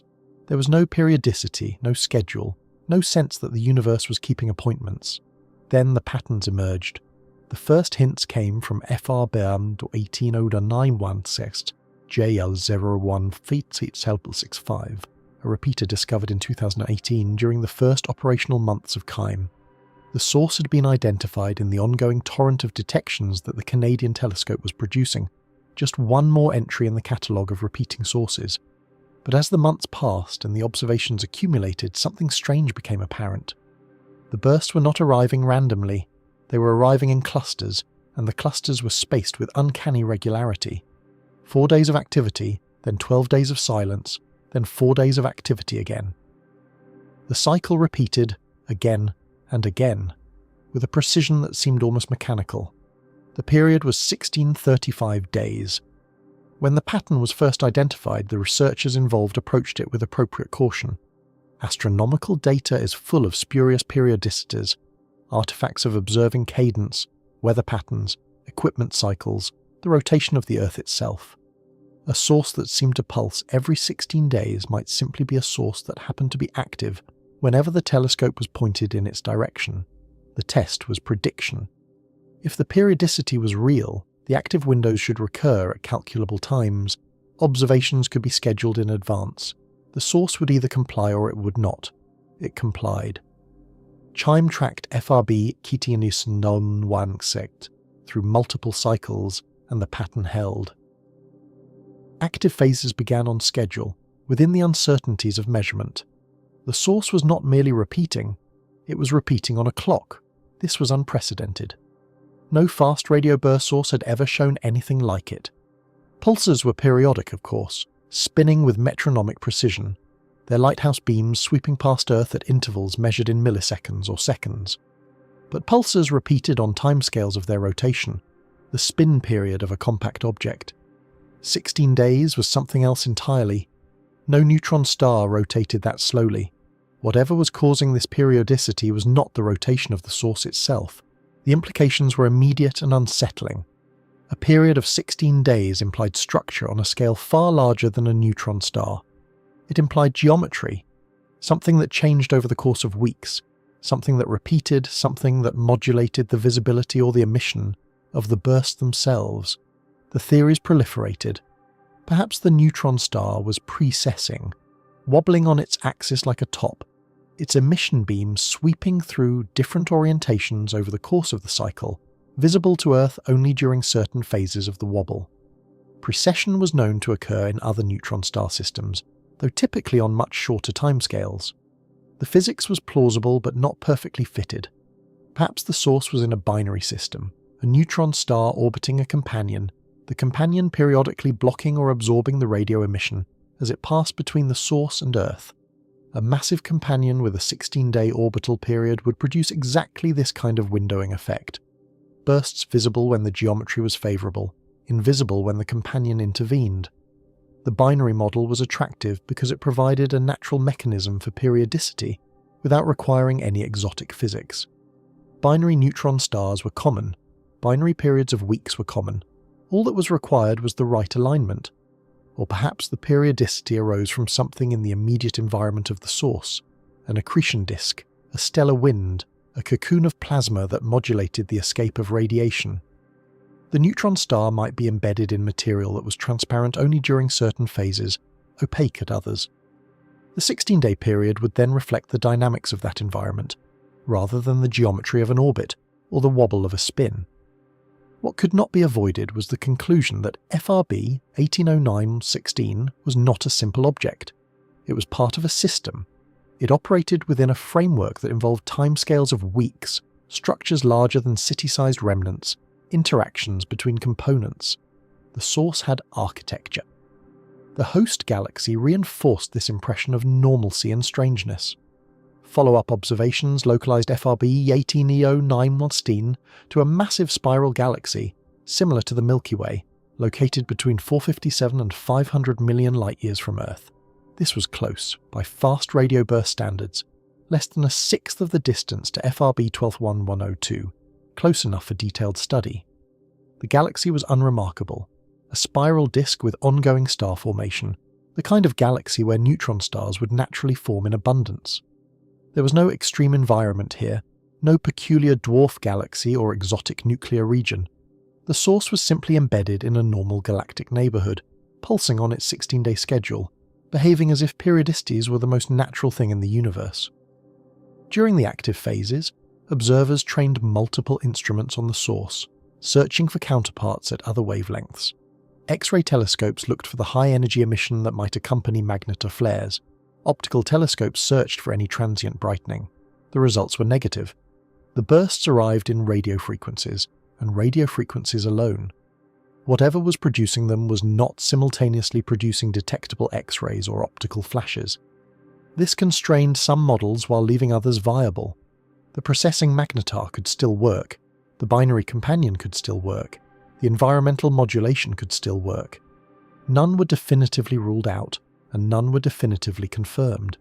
The eeriness of the periodicity was compounded when researchers at the University of Manchester announced their findings on F12-02. This was the original repeater, the source that had transformed the field in 2016, the source localized to the distant dwarf galaxy, the source that had been flashing for years without any obvious pattern. The Manchester team had been monitoring it systematically with the Lovell telescope, the 76-metre dish at Jodrell Bank that had been tracking pulsars and transients for decades. They had accumulated years of data, recorded the arrival times of hundreds of bursts, searched for any hidden structure in the timing. They found a period of 157 days. The pattern was different from FRB 18906's tight cycle. Here, the source was active for approximately 90 days, then completely silent for 67 days, then active again. The duty cycle was broader. About 56% of the time the source was in an on state, potentially producing bursts. The rest of the time it was definitively off. But the periodicity was real, confirmed by multiple activity windows that matched the predicted schedule. Other teams analysing the same data found slightly different values: 161 days in one study, 156.1 days in another, the variations reflecting the inherent uncertainties in fitting a periodic model to sporadic data. But all the analyses converged on the same conclusion. FRB Chatupias 1112 was periodic, and its period was measured in months rather than weeks. A period of 157 days was even harder to explain than a period of 16 days. Neutron star precession could potentially produce periods of weeks, but periods of months were far more challenging. The precession rate of a neutron star depends on its internal structure, its magnetic field, and any asymmetries in its shape. For a magnetar, an object with magnetic fields of the necessary strength, the expected precession periods were typically much shorter. A 157-day period would require unusual configurations, fine-tuned parameters, conditions that were not obviously impossible but were not obviously expected either. The binary model faced similar challenges. An orbital period of 157 days was not unusual in absolute terms. Many stellar binaries had periods of months or years, but the specific requirements were demanding. The companion would need to produce the observed windowing effect, blocking or modulating the radio emission for 67 days out of every 157. This implied specific geometries, specific companion properties, specific interactions between the neutron star's emission and the companion's influence. Everything was possible, but nothing was simple. The proposal that periodicity might originate from the precession of a jet or an accretion disk added another layer of complexity. If FRB 121102 involved an accreting compact object, a neutron star or black hole surrounded by a disk of infalling material, then the disk itself might precess, sweeping the emission through different orientations over the course of months. This was a known phenomenon in other accreting systems, though not typically in the context of magnetars or fast radio burst production. The model required additional physics, additional components, additional reasons to believe that the simple picture of a magnetar in a dwarf galaxy was incomplete. What became clear was that periodicity imposed constraints that random flashing did not. A one-time burst could come from almost anything: a catastrophic collapse, a merger, a flare, a process that happened once and never again. A randomly repeating burst could come from a source with ongoing activity but no particular structure, a magnetar that flared whenever its crust cracked or its field reconnected with no external rhythm imposed. But a periodic repeater required a clock. It required geometry that repeated, conditions that cycled, structure that persisted over timescales of weeks or months. It required, in short, a machine. The word was not quite right. Machines implied intention, design, purposes that the universe does not possess, but the intuition behind it was sound. A periodic fast radio burst source was not just an explosion. It was an engine embedded in a context, operating according to rules that linked its behaviour to the larger structures around it. The source was not alone. It was part of something. For the researchers who studied these systems, the periodicity carried an almost philosophical weight. The universe was full of rhythms: the rotation of planets, the orbits of moons, the pulsations of variable stars, the cycles of binary systems. But each new rhythm discovered in an unexpected place felt like a small revelation. Here, in the realm of millisecond radio bursts from billions of light years away, the rhythms were appearing. The sources were keeping time. They were doing something that looked, from the outside, remarkably like keeping appointments. The phrase, keeping appointments, was perhaps too anthropomorphic, but it captured something true about the observational experience. Astronomers could now predict with meaningful confidence when certain sources would be active. They could schedule observations. They could point their telescopes at the right patch of sky at the right time and expect to see bursts. This was profoundly different from the early days of fast radio burst research, when every detection was a surprise, when the sources seemed to flash at random, when the only strategy was to stare at the sky and hope. Now there were sources that could be visited on a schedule. The universe had revealed that some of its most extreme events were governed by calendars. The existence of two periodic repeaters, one with a cycle of weeks, one with a cycle of months, immediately raised the question of commonality. Were all repeaters periodic, with periods that had not yet been measured? Were the non-repeaters also periodic, but with periods so long that only a single burst had been observed? Or was periodicity a special property of certain sources, a feature that distinguished one class of fast radio burst progenitors from another? The data were insufficient to answer definitively, but the implications were rich.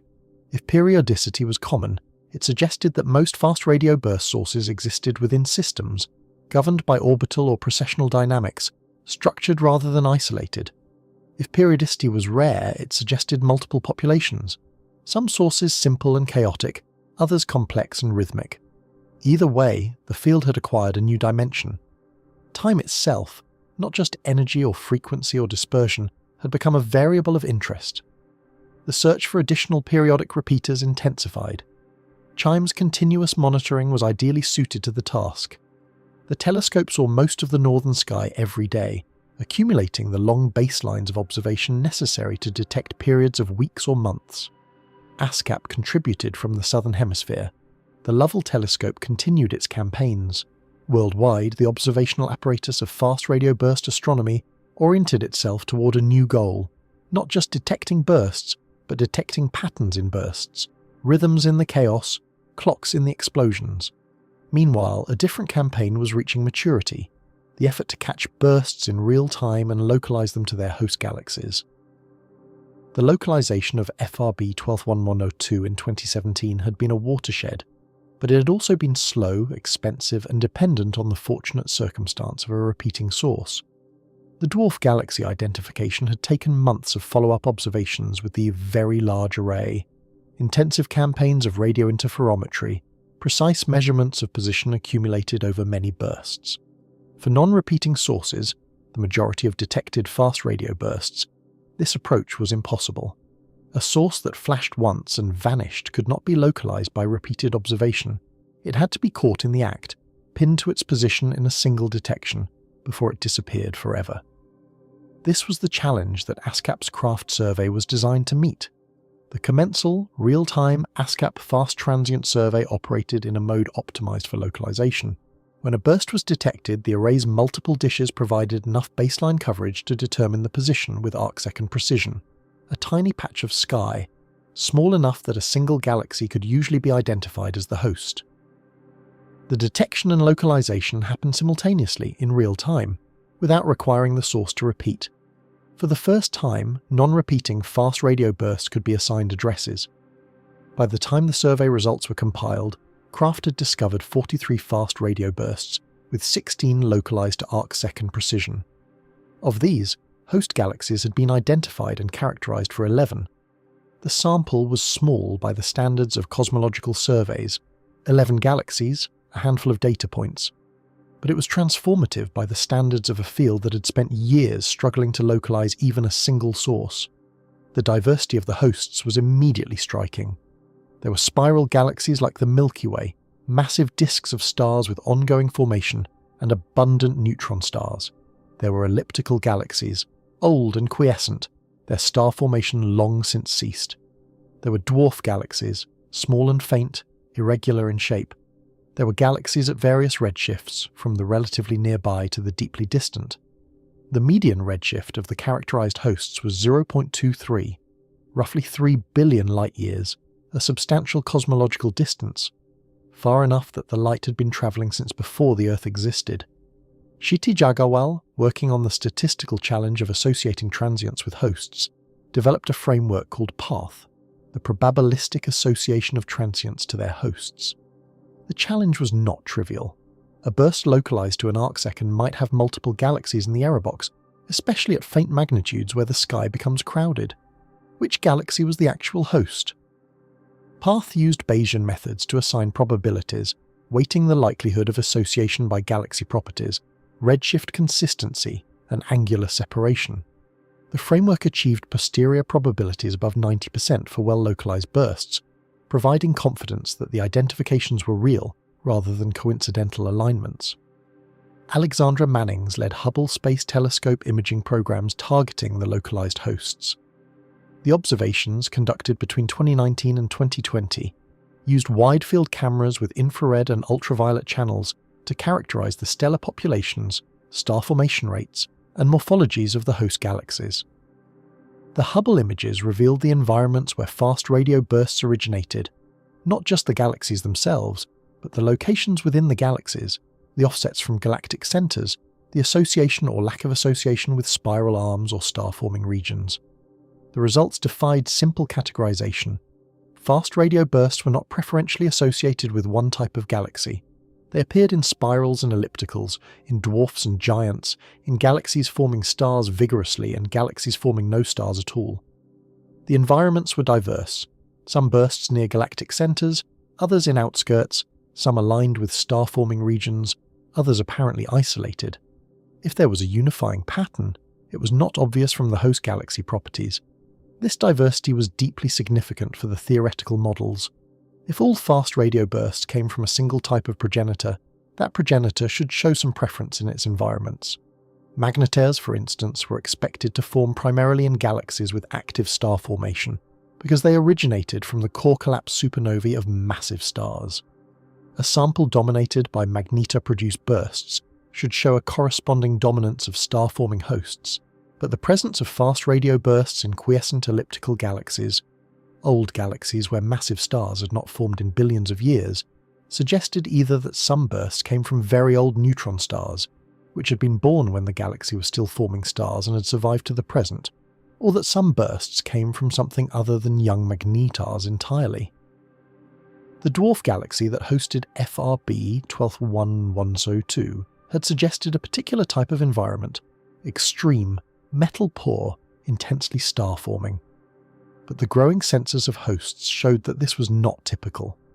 Most fast radio burst hosts were not extreme. Most were ordinary galaxies, unremarkable in their properties, differing from each other as much as they differed from the Milky Way. The Felicia collaboration, an international consortium dedicated to fast radio burst localization and follow-up, coordinated observations across multiple telescopes and multiple continents. When a SCAP or SHIME detected a burst, alerts were issued in real time, triggering optical telescopes in Australia, Europe and the Americas to slew toward the position and begin imaging. The coordination was planetary in scope, a network of instruments responding to events that lasted milliseconds, chasing the afterglows and the hosts before they faded from view. What emerged from this effort was a picture of remarkable heterogeneity. Fast radio bursts did not come from one place. They came from everywhere, from galaxies of all types, at all distances, in all states of evolution. The universe was producing these signals widely, promiscuously, without obvious regard for the local conditions. For a field that had hoped to identify a single progenitor, the magnetar, confirmed in 2020 by the galactic detection, this diversity was both illuminating and troubling. The magnetar hypothesis remained viable.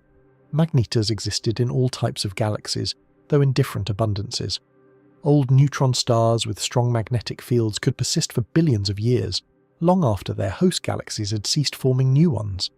A universe in which all fast radio bursts came from magnetars could, in principle, produce the observed diversity of hosts. But the very breadth of that diversity opened the door to other possibilities. Perhaps not all fast radio bursts came from magnetars. Perhaps some came from other types of compact objects, neutron-star mergers, for instance, or accreting systems, or processes not yet identified. Perhaps the taxonomy of repeaters and non-repeaters reflected not just observational selection, but genuine physical differences, different sources producing different types of bursts. The hosts alone could not answer the question, but they demanded that the question be asked. In the spiral arms of a Milky Way-like galaxy, something flashed. In the ancient stellar populations of an elliptical galaxy, something else flashed. In dwarf irregulars and grand design spirals, in star-forming regions and quiescent halos, the the signals emerged. Milliseconds of radio energy arriving from all directions, from all environments, from sources that seemed to have nothing in common except their ability to produce the most luminous coherent radio emission in the known universe. The patterns were real.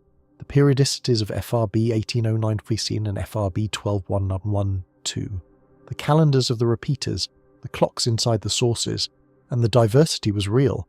The spiral galaxies and ellipticals, the dwarfs and giants, the young stellar populations and the old, the environments that should have favoured magnetars and the environments that seemed to contradict them. Together, these facts painted a picture of a phenomenon that was both structured and chaotic, both predictable and mysterious, operating according to rules that were only partially understood. The fast radio burst sky was not noise. It was a room full of messages, some arriving on schedule, some arriving once and never again, all of them carrying information about their sources and the space between. The question was no longer whether the messages were real. The question was how many different senders were speaking and what they were trying to say.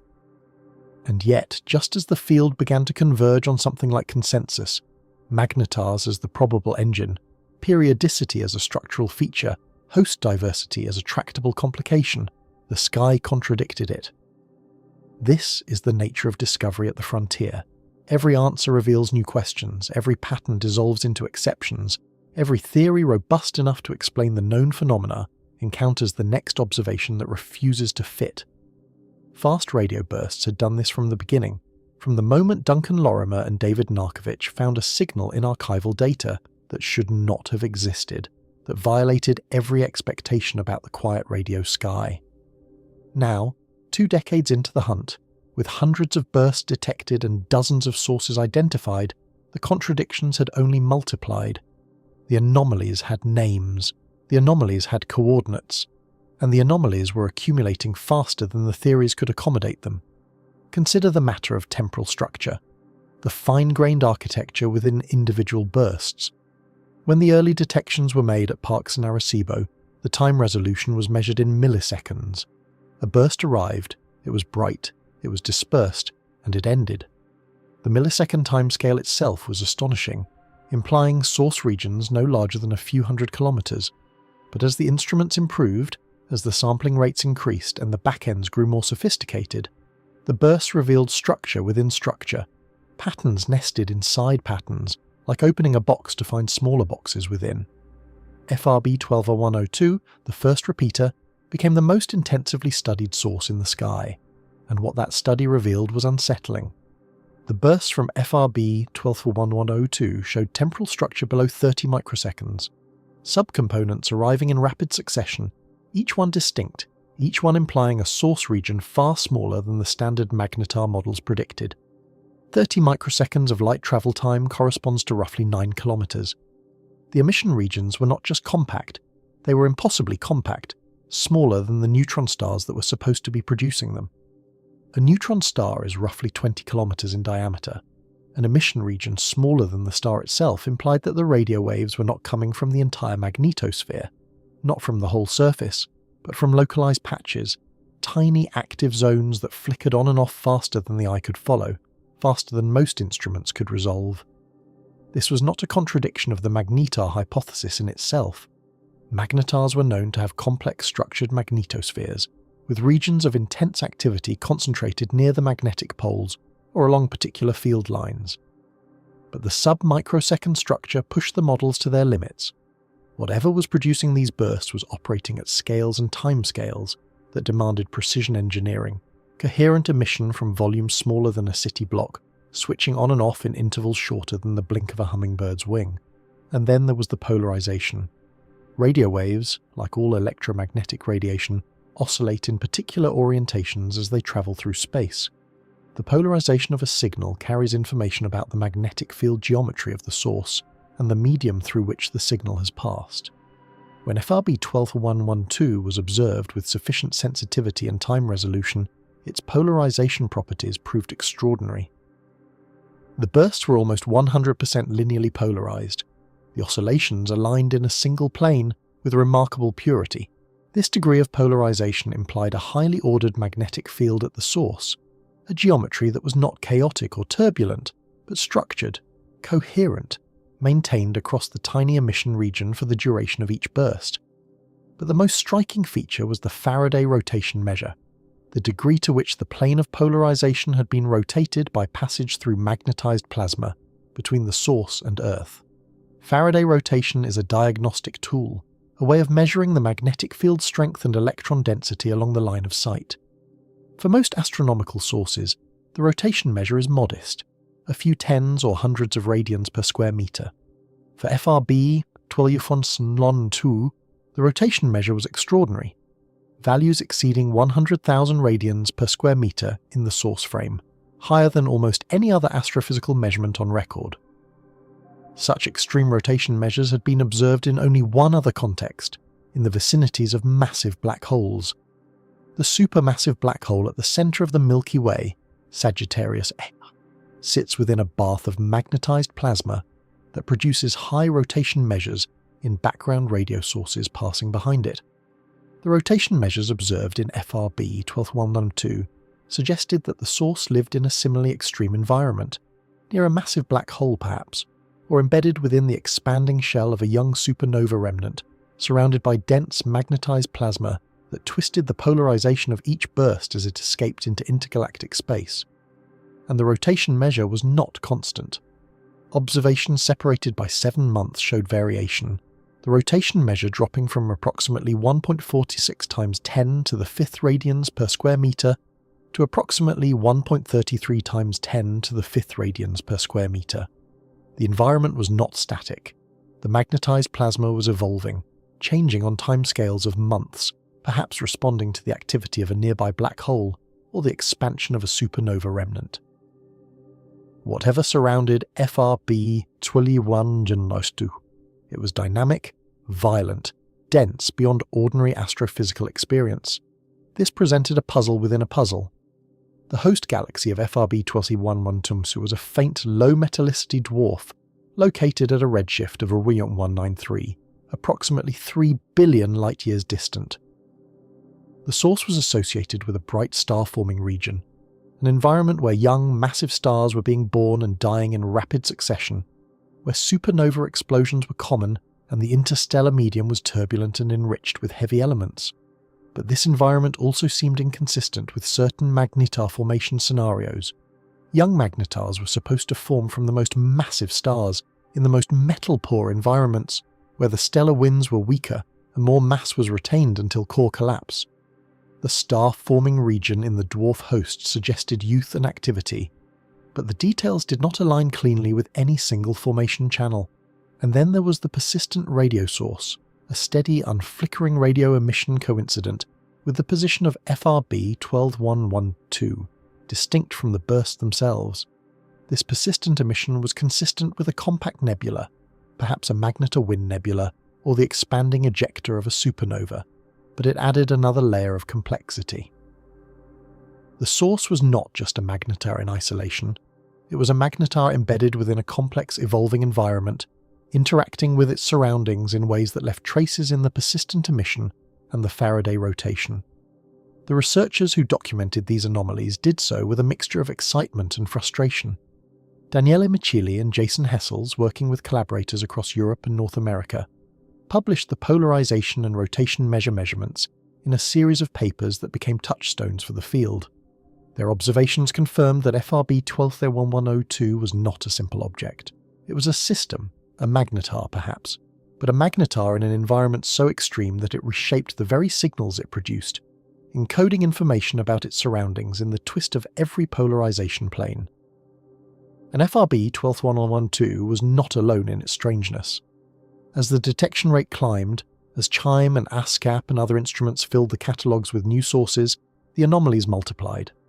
Some bursts showed circular polarization, the polarization plane rotating as the wave propagated, tracing a helix rather than a line. Circular polarization implied different physics at the source, different conditions in the magnetosphere, different interactions between the radio waves and the magnetic field. Some bursts showed the circular polarization sign flipping between subpulses, positive in one component and negative in the next, as if the emission mechanism itself was switching between states on microsecond timescales. And then there was the burst that seemed to originate from inside a globular cluster. Globular clusters are ancient. They are the fossils of the early universe, collections of hundreds of thousands of stars that formed together more than 10 billion years ago, bound by gravity into dense spherical swarms that orbit the halos of galaxies. The stars in globular clusters are old, metal-poor, and long past the explosive phases of stellar evolution. The massive stars that could have formed magnetars died billions of years ago, their remnants now cold, fading, invisible. A globular cluster was the last place anyone expected to find a fast radio burst, and yet, there it was. A burst localized with sufficient precision that its position was consistent with membership in a globular cluster, an environment too old and too quiet to produce young magnetars through the standard channels. The detection did not prove that the burst came from inside the cluster. Chance alignment was possible, a background source seen through the cluster's sphere of ancient stars. But the probability calculations were troubling. The likelihood of chance coincidence was low enough that the cluster association had to be taken seriously. If a fast radio burst could originate from a globular cluster, then the magnetar hypothesis required revision. Perhaps magnetars could form through channels other than core collapse supernovae, through neutron star mergers, for instance, or through accretion-induced collapse of white dwarfs, or through some other process that could occur in ancient stellar populations. Or perhaps not all fast radio bursts were magnetars after all. Perhaps the globular cluster burst came from something else entirely, a different type of source that shared the magnetar's ability to produce coherent radio emission, but formed through different mechanisms in different environments. The anomalies were not noise. They were data that refused to fit the emerging consensus, data that demanded explanation, data that kept the field honest about the limits of its understanding. Just when the magnetar hypothesis seemed to consolidate, just when the periodic repeaters and the galactic magnetar burst, and the accumulating statistics seemed to point toward a single dominant source class, the outliers reasserted themselves. The sky was not tidy. The sky was full of exceptions. And so the theorists returned to their models, and the observers returned to their telescopes, and the field entered a new phase. Not the era of discovery, which had begun with Lorimer and Narkovich, not the era of confirmation, which had culminated with the detection of SGR 1935+4, but the era of confrontation, in which the simplest explanations were tested against the strangest observations and found, again and again, to be incomplete. In Guizhou province, in southwestern China, a new instrument had come online that would transform this confrontation from a skirmish into a siege. The 500-meter aperture spherical radio telescope, FAST, was the largest single-dish radio telescope ever constructed. Its reflecting surface filled a natural karst depression in the mountains, a bowl of perforated aluminum panels half a kilometre across, larger than 30 football fields, capable of collecting radio waves from the faintest and most distant sources in the universe. FAST passed its national evaluation on January 11, 2020, and began formal operation as the most sensitive single-dish radio telescope in the world. The timing was propitious. The fast radio burst field was hungry for data. Not just more bursts, but more bursts from individual sources, more bursts with higher time resolution, more bursts that could reveal the microstructure and the statistical properties that remained hidden at lower sensitivities. FAST could provide all of this. Its sheer collecting area, its ability to detect signals that would be invisible to smaller instruments, its capacity for sustained monitoring campaigns. These capabilities made FAST the ideal instrument for the new phase of fast radio burst science, and FAST delivered. The source that demonstrated FAST's power was designated FRB 2020-20N04A. It had been discovered by CHIME on November 24, 2020, another burst from another position in the sky, unremarkable in its initial detection. But when FAST turned its attention to the source, what it found was unprecedented. From April 1st to June 11, 2021, FAST monitored FRB 2020-124 for a total of 82 hours spread across 54 days. In that time, the telescope detected 1,863 independent bursts, a torrent of signals from a single source, more bursts in 2 months than the entire field had accumulated in its first several years of existence. The bursts arrived in clusters, with adjacent emission peaks separated by less than 400 milliseconds, stacking on top of each other like echoes in a canyon. Individual burst durations ranged from longer than 1 millisecond to more than 120 milliseconds, some brief flickers, some sustained wails, all of them coherent radio emission from a source billions of light-years distant. And this was only the first active episode. During a second active episode in late September 2021, FAST detected more than 600 additional bursts in just 4 days, from September 25 to September 28th. The source was not just repeating, it was erupting, pouring radio energy into the cosmos at a rate that defied the earlier, quieter estimates of fast radio burst activity. Whatever was producing FRB 2015 was doing so with an intensity and a frequency that transformed the phenomenon from a collection of rare detections into a continuous, analysable stream. The host galaxy was identified as STS Javoluturi Sigthuriespizio, a designation that reduced a spiral galaxy, a collection of hundreds of billions of stars, to a catalogue number. But the localization was precise enough to enable follow-up observations at other wavelengths, to study the environment, to search for counterparts, to build a profile of the source and its surroundings. What FAST revealed about FRB 2020-14A went beyond mere detection counts. The sheer volume of data allowed statistical analyses that had been impossible with sparser samples. The burst clustered in time, arriving in groups rather than uniformly distributed. The burst energies spanned orders of magnitude, from the barely detectable to the blindingly bright. The spectral structure evolved, with bursts drifting in frequency, starting at higher frequencies and sweeping downward over milliseconds.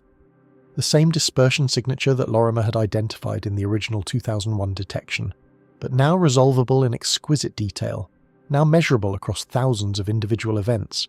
And the microstructure, the fine-grained temporal variations within individual bursts, revealed complexities that had been invisible at lower sensitivities. The bursts were not smooth pulses. They were forests of sub-pulses, overlapping components, each one arriving at slightly different times and frequencies, each one carrying information about the emission geometry and the propagation effects between the source and Earth.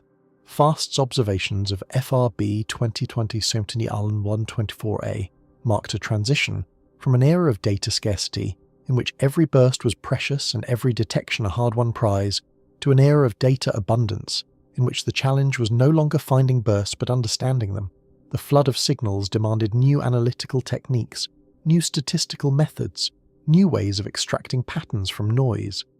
Machine learning algorithms were deployed to classify bursts, to identify clusters, to search for periodicities and correlations that might be invisible to human inspection. The field was industrializing, scaling up from the artisanal detection of individual bursts to the mass processing of thousands of signals. And yet, the abundance of data did not resolve the fundamental questions. If anything, it sharpened them. The diversity of burst properties within a single source, the range of energies, the variety of temporal structures, the irregular clustering, suggested that whatever was producing FRB 2020-11-24A was not operating in a simple, repetitive cycle.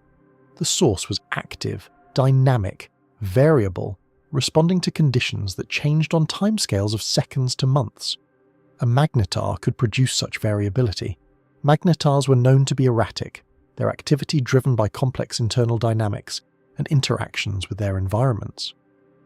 But the specifics of the burst distributions, the particular patterns of clustering and waiting times, constrained the models in new ways, demanding explanations not just for the existence of bursts but for their statistics. The era of industrial-scale detection had begun. FAST was joined by other instruments, CHIME continuing its all-sky survey, ASCAP continuing its localization campaigns, Meerkat in South Africa adding its own observations to the growing database. The number of known fast radio burst sources climbed past several hundred. The number of individual bursts climbed past several thousand. The phenomenon that had once been represented by a single, disputed detection now filled catalogues, demanded dedicated conferences, supported entire research programs, and still the deepest questions remained open. This is the climax of the story so far. Not a resolution, but a confrontation with the limits of understanding. The fast radio burst field stands at a threshold, possessed of more data than its founders could have imagined, equipped with instruments that dwarf the early detectors in sensitivity and coverage, and yet still unable to answer the most fundamental question: what are these things? The magnetar hypothesis remains the leading candidate. The detection of FRB 2004-8 from SGR 1935+2154 proved beyond doubt that magnetars can produce bursts matching the properties of extragalactic fast radio bursts. The coherent radio emission, the millisecond timescales, the enormous energies, all of these are consistent with the physics of ultra-strongly magnetized neutron stars. For the majority of fast radio bursts, especially the common non-repeaters, the magnetar explanation seems sufficient. But sufficiency is not exclusivity. The anomalies persist, and they are not merely observational quirks or statistical flukes. The extreme rotation measures of FRB 2112 point to environments that may not be typical of magnetars in general, vicinities of massive black holes or dense supernova remnants that reshape the signals in ways that standard magnetar models do not predict. The sub-microsecond structures imply emission regions smaller than any simple picture would allow. The burst from the globular cluster environment challenges the formation channels, suggesting either exotic pathways for magnetar production or entirely different source classes lurking within the population. And then there are the theoretical alternatives, the proposals that serious papers have entertained even as the magnetar hypothesis has consolidated. Cosmic strings, one-dimensional topological defects left over from symmetry breaking in the early universe, hypothetical but not impossible, capable in principle of producing electromagnetic transients when they vibrate or collide. Evaporating black holes, the final stages of primordial black holes radiating away their mass through Hawking radiation, potentially releasing bursts of energy as they vanish.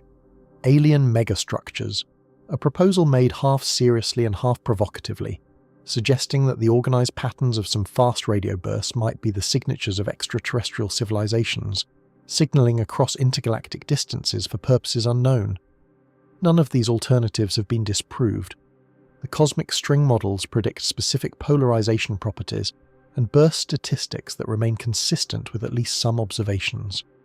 The evaporating black hole models are constrained by the lack of detected gamma-ray counterparts, but not excluded. The alien hypothesis is unfalsifiable in the strong sense. There is no observation that could rule out sufficiently advanced technology, but it fails on parsimony grounds, since natural explanations suffice for the data in hand. The honest answer is that the field does not know. It knows that magnetars produce some fast radio bursts. It knows that some sources repeat and some do not, though the distinction may reflect observational limitations as much as intrinsic physics. Analyses suggest that the true repeater fraction, corrected for observational bias, likely exceeds 50%, meaning that most apparently one-off bursts might repeat if monitored long enough. It knows that fast radio bursts occur at a rate of a few thousand per day across the sky, from all types of galaxies, in all types of environments, with energies spanning orders of magnitude and temporal structures ranging from smooth millisecond pulses to complex assemblages of sub-microsecond components. But whether all fast radio bursts form one population or several, whether magnetars explain everything, or only the common cases, whether the deepest anomalies require new physics or merely refined models, these questions remain genuinely unresolved. The sky continues to deliver signals that contradict the latest theories, continues to surprise the observers who thought they had finally understood the phenomenon. FRB 1809-16, with its 16.35-day periodicity, pulses like a clock in the radio sky, demanding an explanation that no isolated neutron star rotation can provide. Binary systems, precessing magnetospheres, environmental modulation, all remain viable, none proven. The periodic repeaters suggest structure, mechanism, predictability, but the mechanism itself remains elusive, and throughout the population, the energy budget presents its own puzzles. The Lorimer burst, the original detection, had an inferred luminosity 10 to 12 orders of magnitude brighter than anything known at the time, a claim so extreme that it contributed to the years of skepticism before confirmation. Now, with hundreds of bursts measured, the energy distribution is better characterized but no less astonishing. Some bursts release more energy in a millisecond than the Sun releases in a day. The mechanism that converts magnetic or rotational energy into coherent radio emission with such efficiency remains a subject of active theoretical work, with no single model universally accepted. The fast radio burst sky is not one thing. It may be several things: a superposition of phenomena, a collection of source classes, a diverse population of emitters unified only by their shared ability to produce brilliant brief flashes of radio light. Or it may be one thing operating in many modes, a single type of object capable of producing the full range of observed properties, depending on its age, its environment, its magnetic field geometry, its orientation relative to Earth. The truth is waiting to be discovered.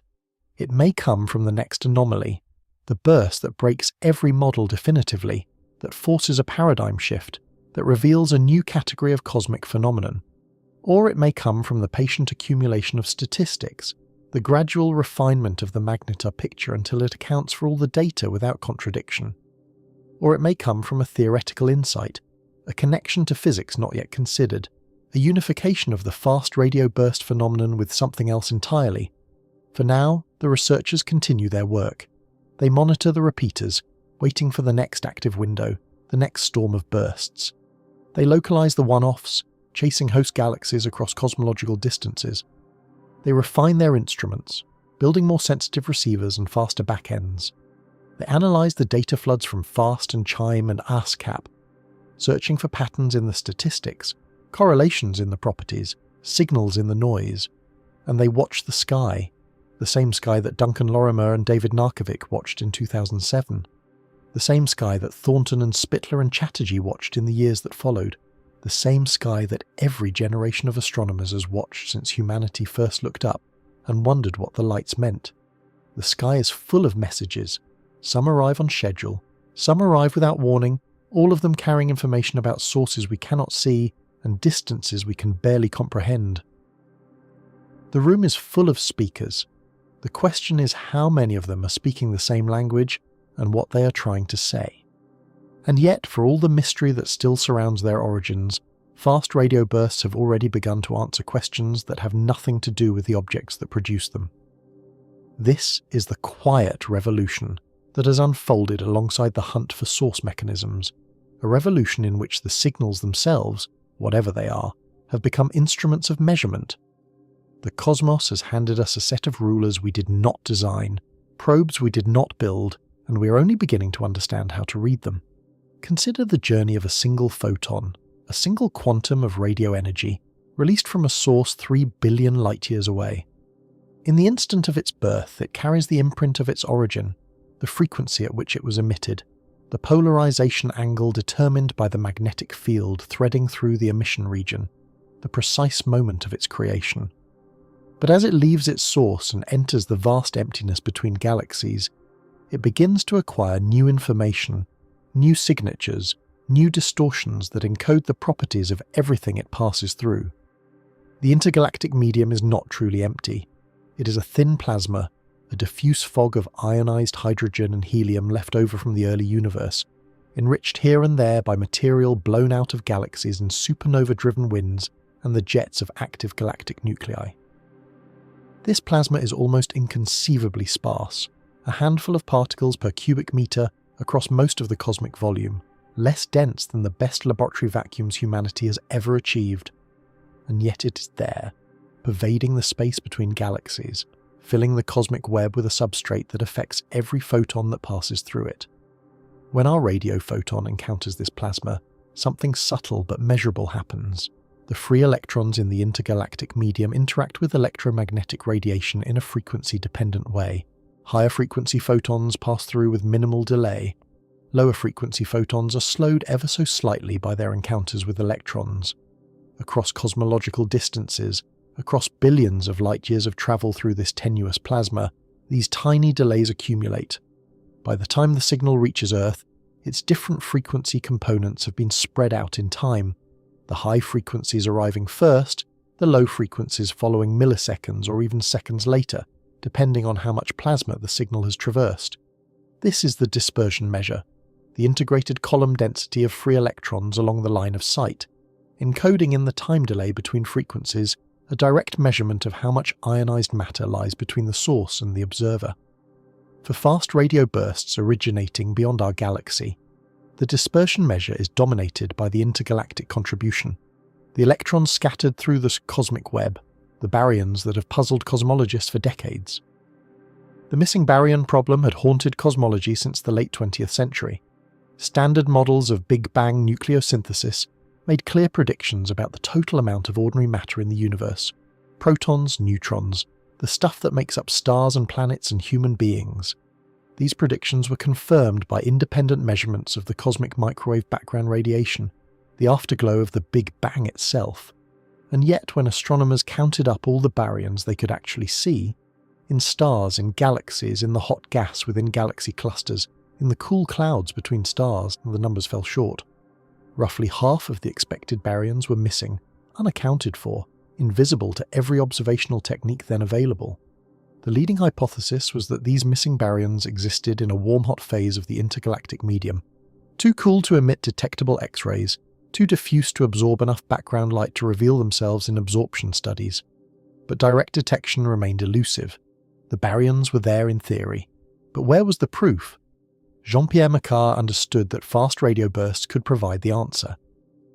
An Australian astronomer working at the International Centre for Radio Astronomy Research, Macquart recognised that the dispersion measure of a localised FRB contains precisely the information needed to count intergalactic baryons.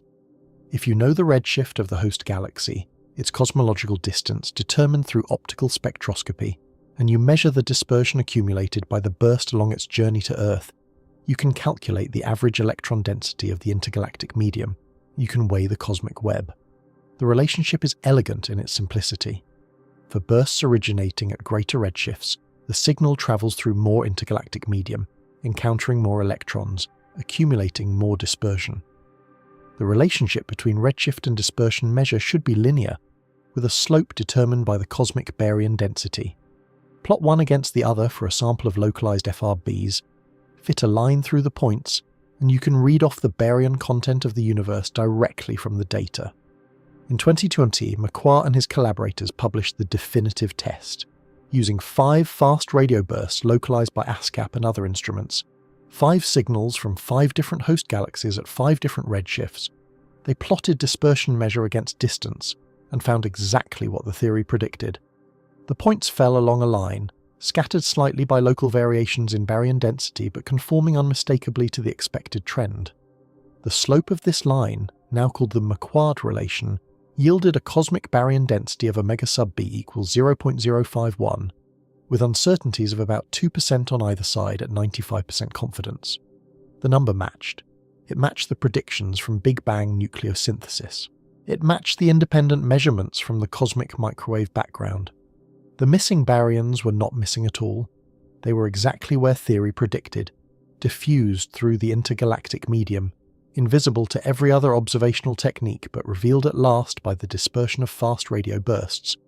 Roughly 3/4 of all ordinary matter in the universe, the analysis confirmed, exists outside galactic halos entirely, threading through the cosmic web in a warm phase that had evaded direct detection for decades.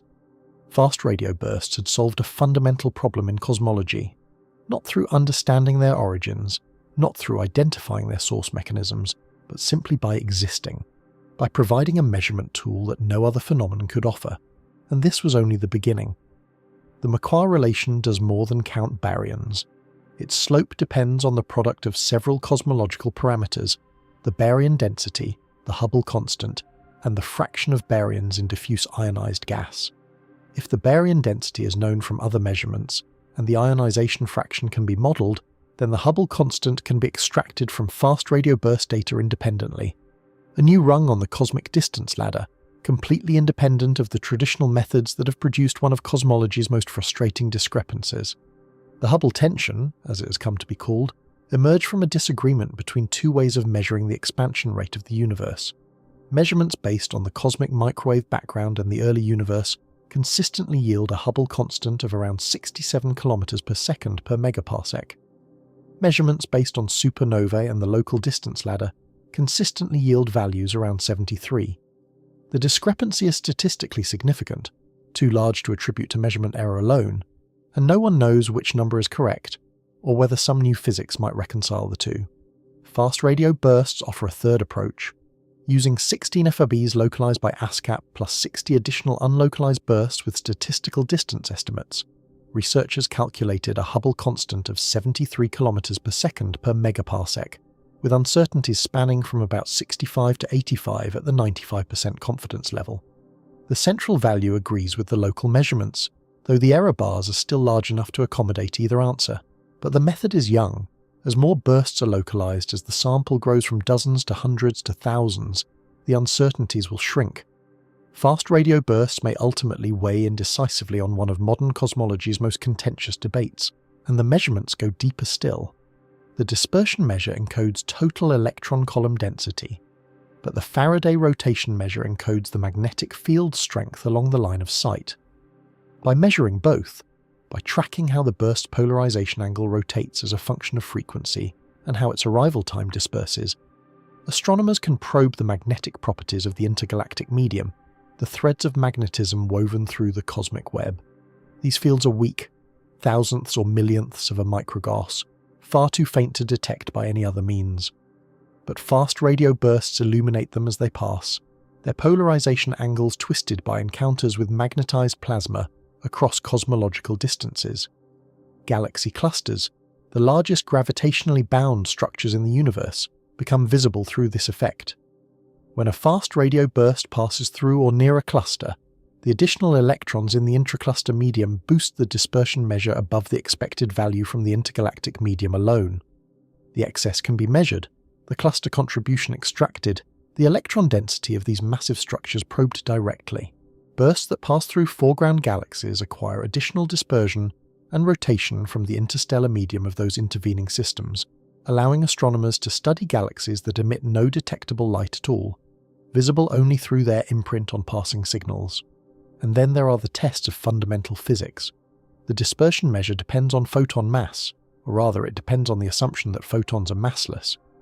If photons had even a tiny mass, their propagation through space would be modified in frequency-dependent ways, altering the dispersion signature in predictable fashion. Fast radio bursts, with their extreme brightness and cosmological path lengths, place some of the tightest constraints on photon mass ever achieved. The signals also test Lorentz invariance, the principle that the speed of light is independent of frequency, independent of direction, independent of the motion of the observer. Any violation of this principle would manifest as anomalous arrival time differences between frequency components, differences beyond what the intergalactic plasma can explain. Fast radio bursts have pushed these constraints to extraordinary precision, ruling out entire classes of exotic physics that would affect photon propagation across billions of years of cosmic time. The Einstein equivalence principle, the foundation of general relativity itself, can be tested by comparing how photons of different frequencies fall through gravitational fields. If gravity couples differently to high-frequency and low-frequency light, the difference would accumulate over cosmological distances, producing detectable timing signatures. Fast radio bursts, arriving from sources embedded in varying gravitational environments and crossing the gravitational potentials of foreground structures, provide natural laboratories for these tests. No violations have been found. But the constraints grow tighter with each new burst, each new localization, each new measurement. This is the irony that has settled over the field as it has matured. 17 years after Duncan Lorimer first recognized what David Narkovich had found in the archival data, fast radio bursts remain fundamentally mysterious objects. The magnetar hypothesis explains some of them, perhaps most of them, but the outliers persist. The bursts from globular clusters, the periodic repeaters with their 16-day and 157-day cycles, the sources with anomalous polarization properties that fit no simple model. The question of what produces these signals has not been fully answered. It may not be answered for years or decades, or perhaps ever. Perhaps the full population is too diverse, too complex, too tangled in observational selection effects to yield a single clean explanation. And yet the signals have already become indispensable tools. They have measured the baryon density of the universe.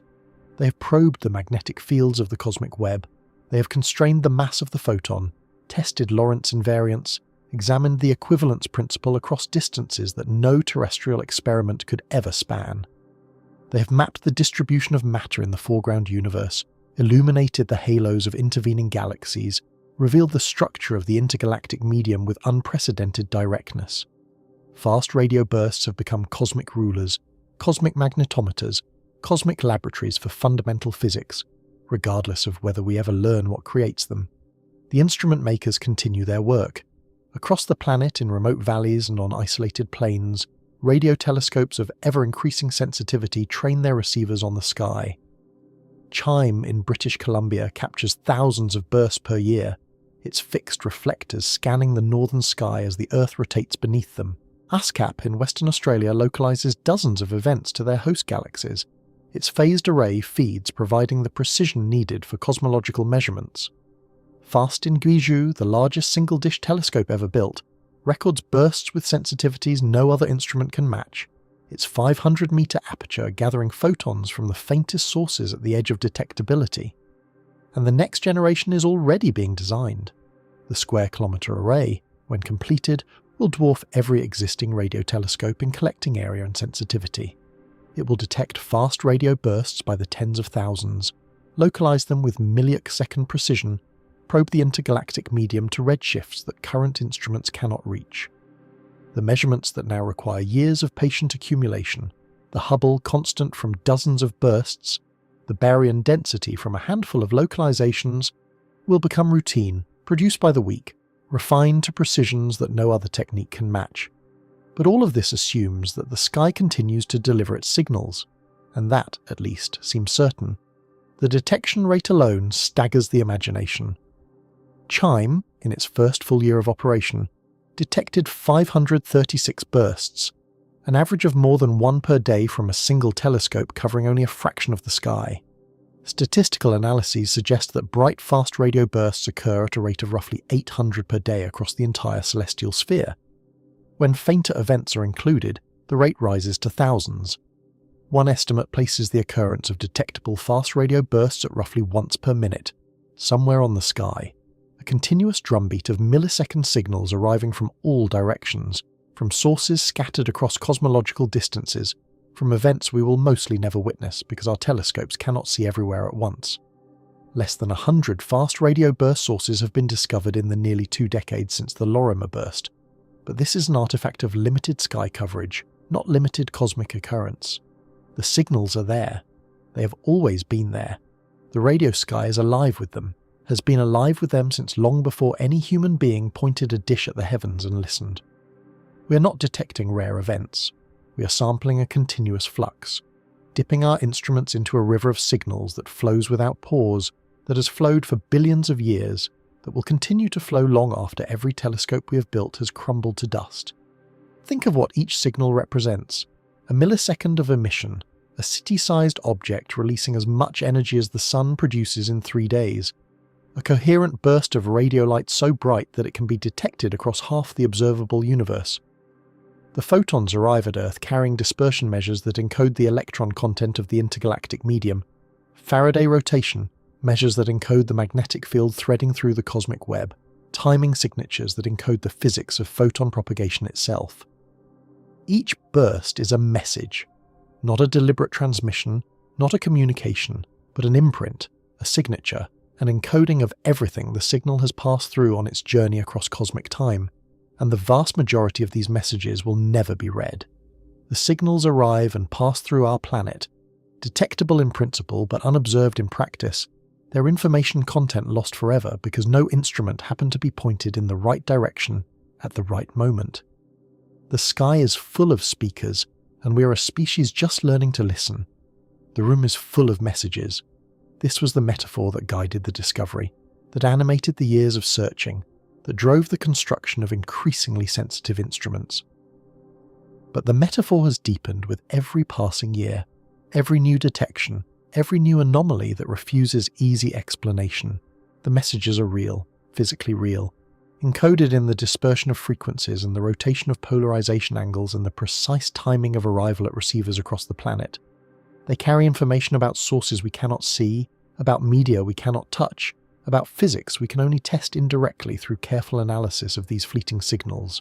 Some of the speakers have been identified: the Magnetar SGR 1935+2 154, erupting in April 2020, produced a burst detectable from 30,000 light-years away.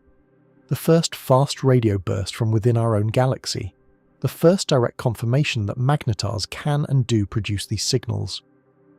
If that burst had originated from the distance of a typical extragalactic FRB, it would have been unremarkable. Just another point in the population, just another entry in the catalogue. But because it happened nearby, because space-based X-ray telescopes were watching at the same moment, the coincidence of radio and high-energy emission was captured. The case was made. Magnetars produce fast radio bursts. At least some of the speakers are neutron stars with magnetic fields strong enough to power particle acceleration and coherent radio emission on scales that nothing else in the known universe can match. But 10% of known sources repeat, and 90% do not. Whether this represents two populations or one population with different activity levels remains unknown. Whether the periodic repeaters, FRB 1809-16 with its 16-day cycle, FRB 12-1-2 with its 157-day periodicity, require binary companions or precessing magnetospheres or environmental modulation remains unknown. Whether the bursts from globular clusters, where young magnetars should not exist, require exotic formation channels or alternative source mechanisms remains unknown. The speakers have begun to identify themselves, but the identification is incomplete, partial, contested, and behind every identified source lie hundreds of unidentified ones. The one-off bursts, the non-repeaters, the signals that flash once and never again, these constitute the majority of the population, and for most of them, no follow-up observation is possible. They leave only their dispersion measures, their polarization properties, their timestamps, their rough positions on the sky.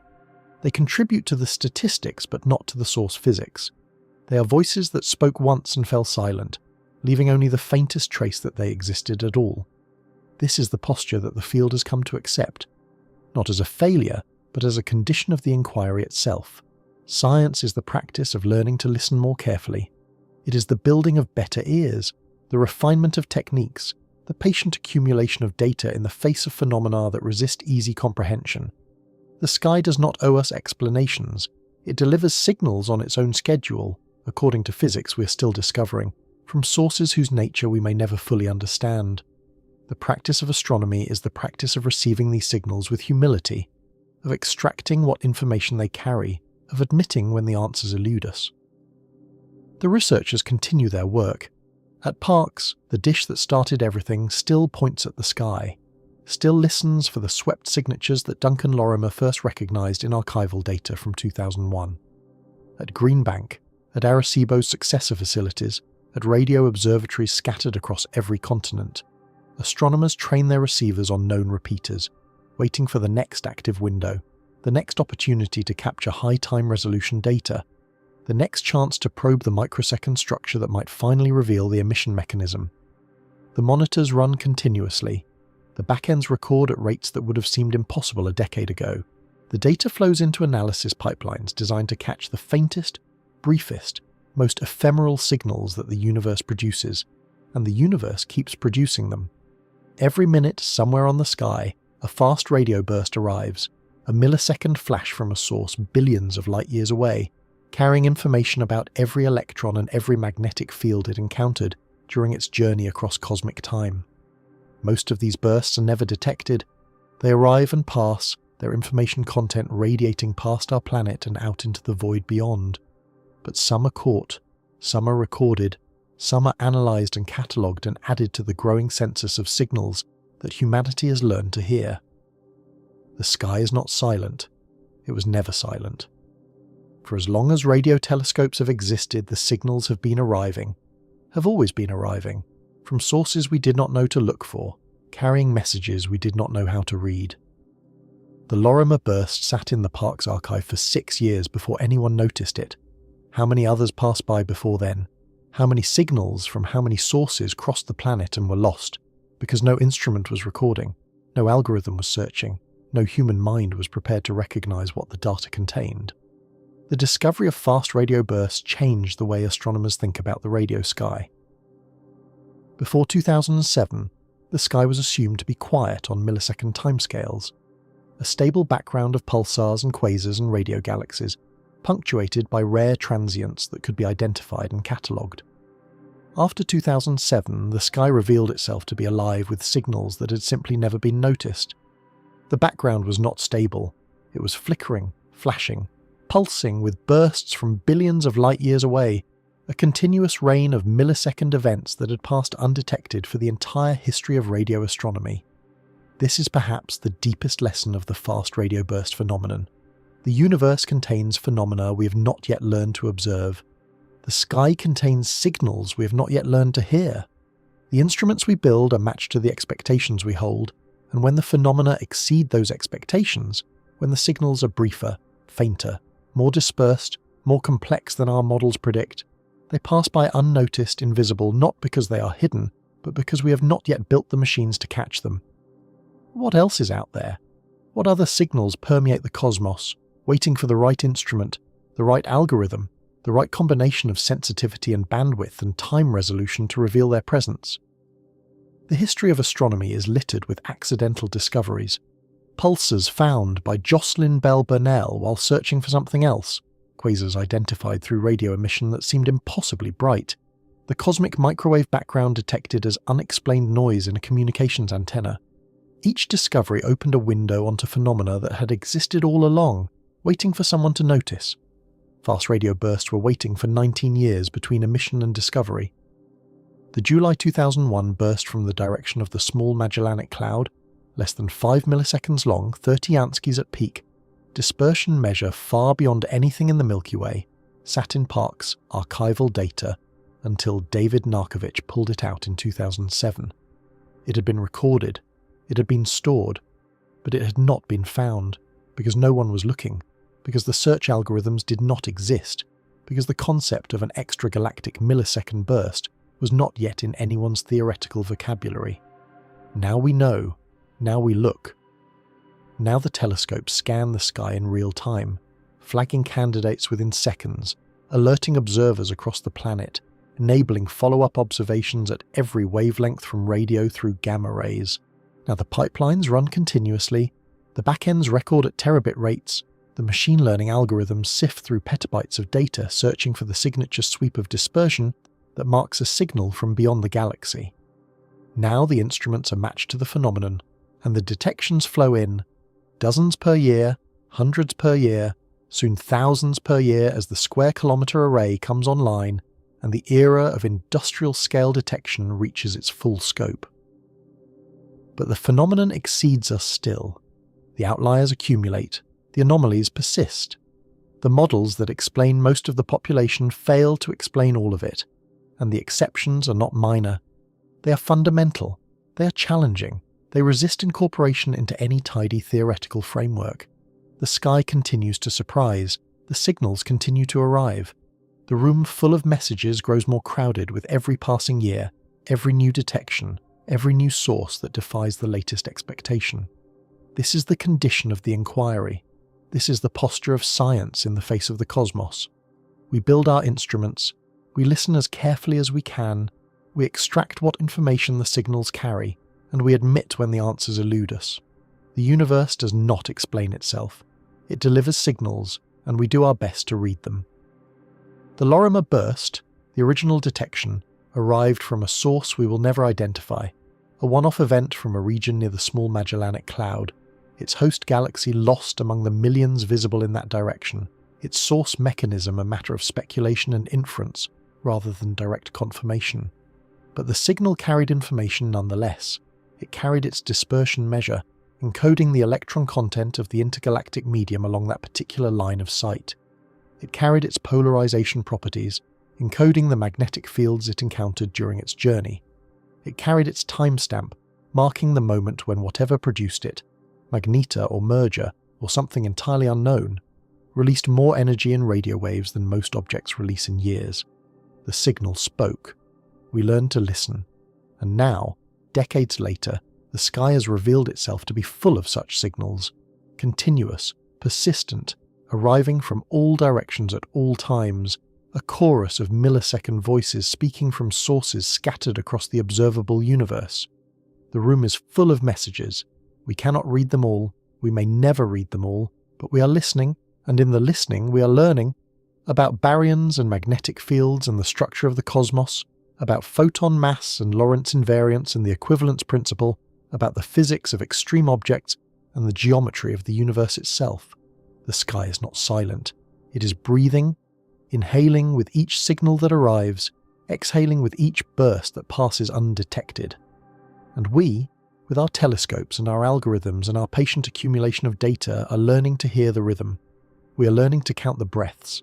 We are learning slowly, imperfectly, to understand what the cosmos is trying to tell us. The messages will continue to arrive. The speakers will continue to speak. And somewhere, in an observatory on a mountainside or a valley floor, an observer will notice something strange. A signal that doesn't fit. A pattern that resists explanation. A flash of radio light that opens yet another window onto phenomena we have not yet imagined. The sky waits. The signals arrive, and humanity listens.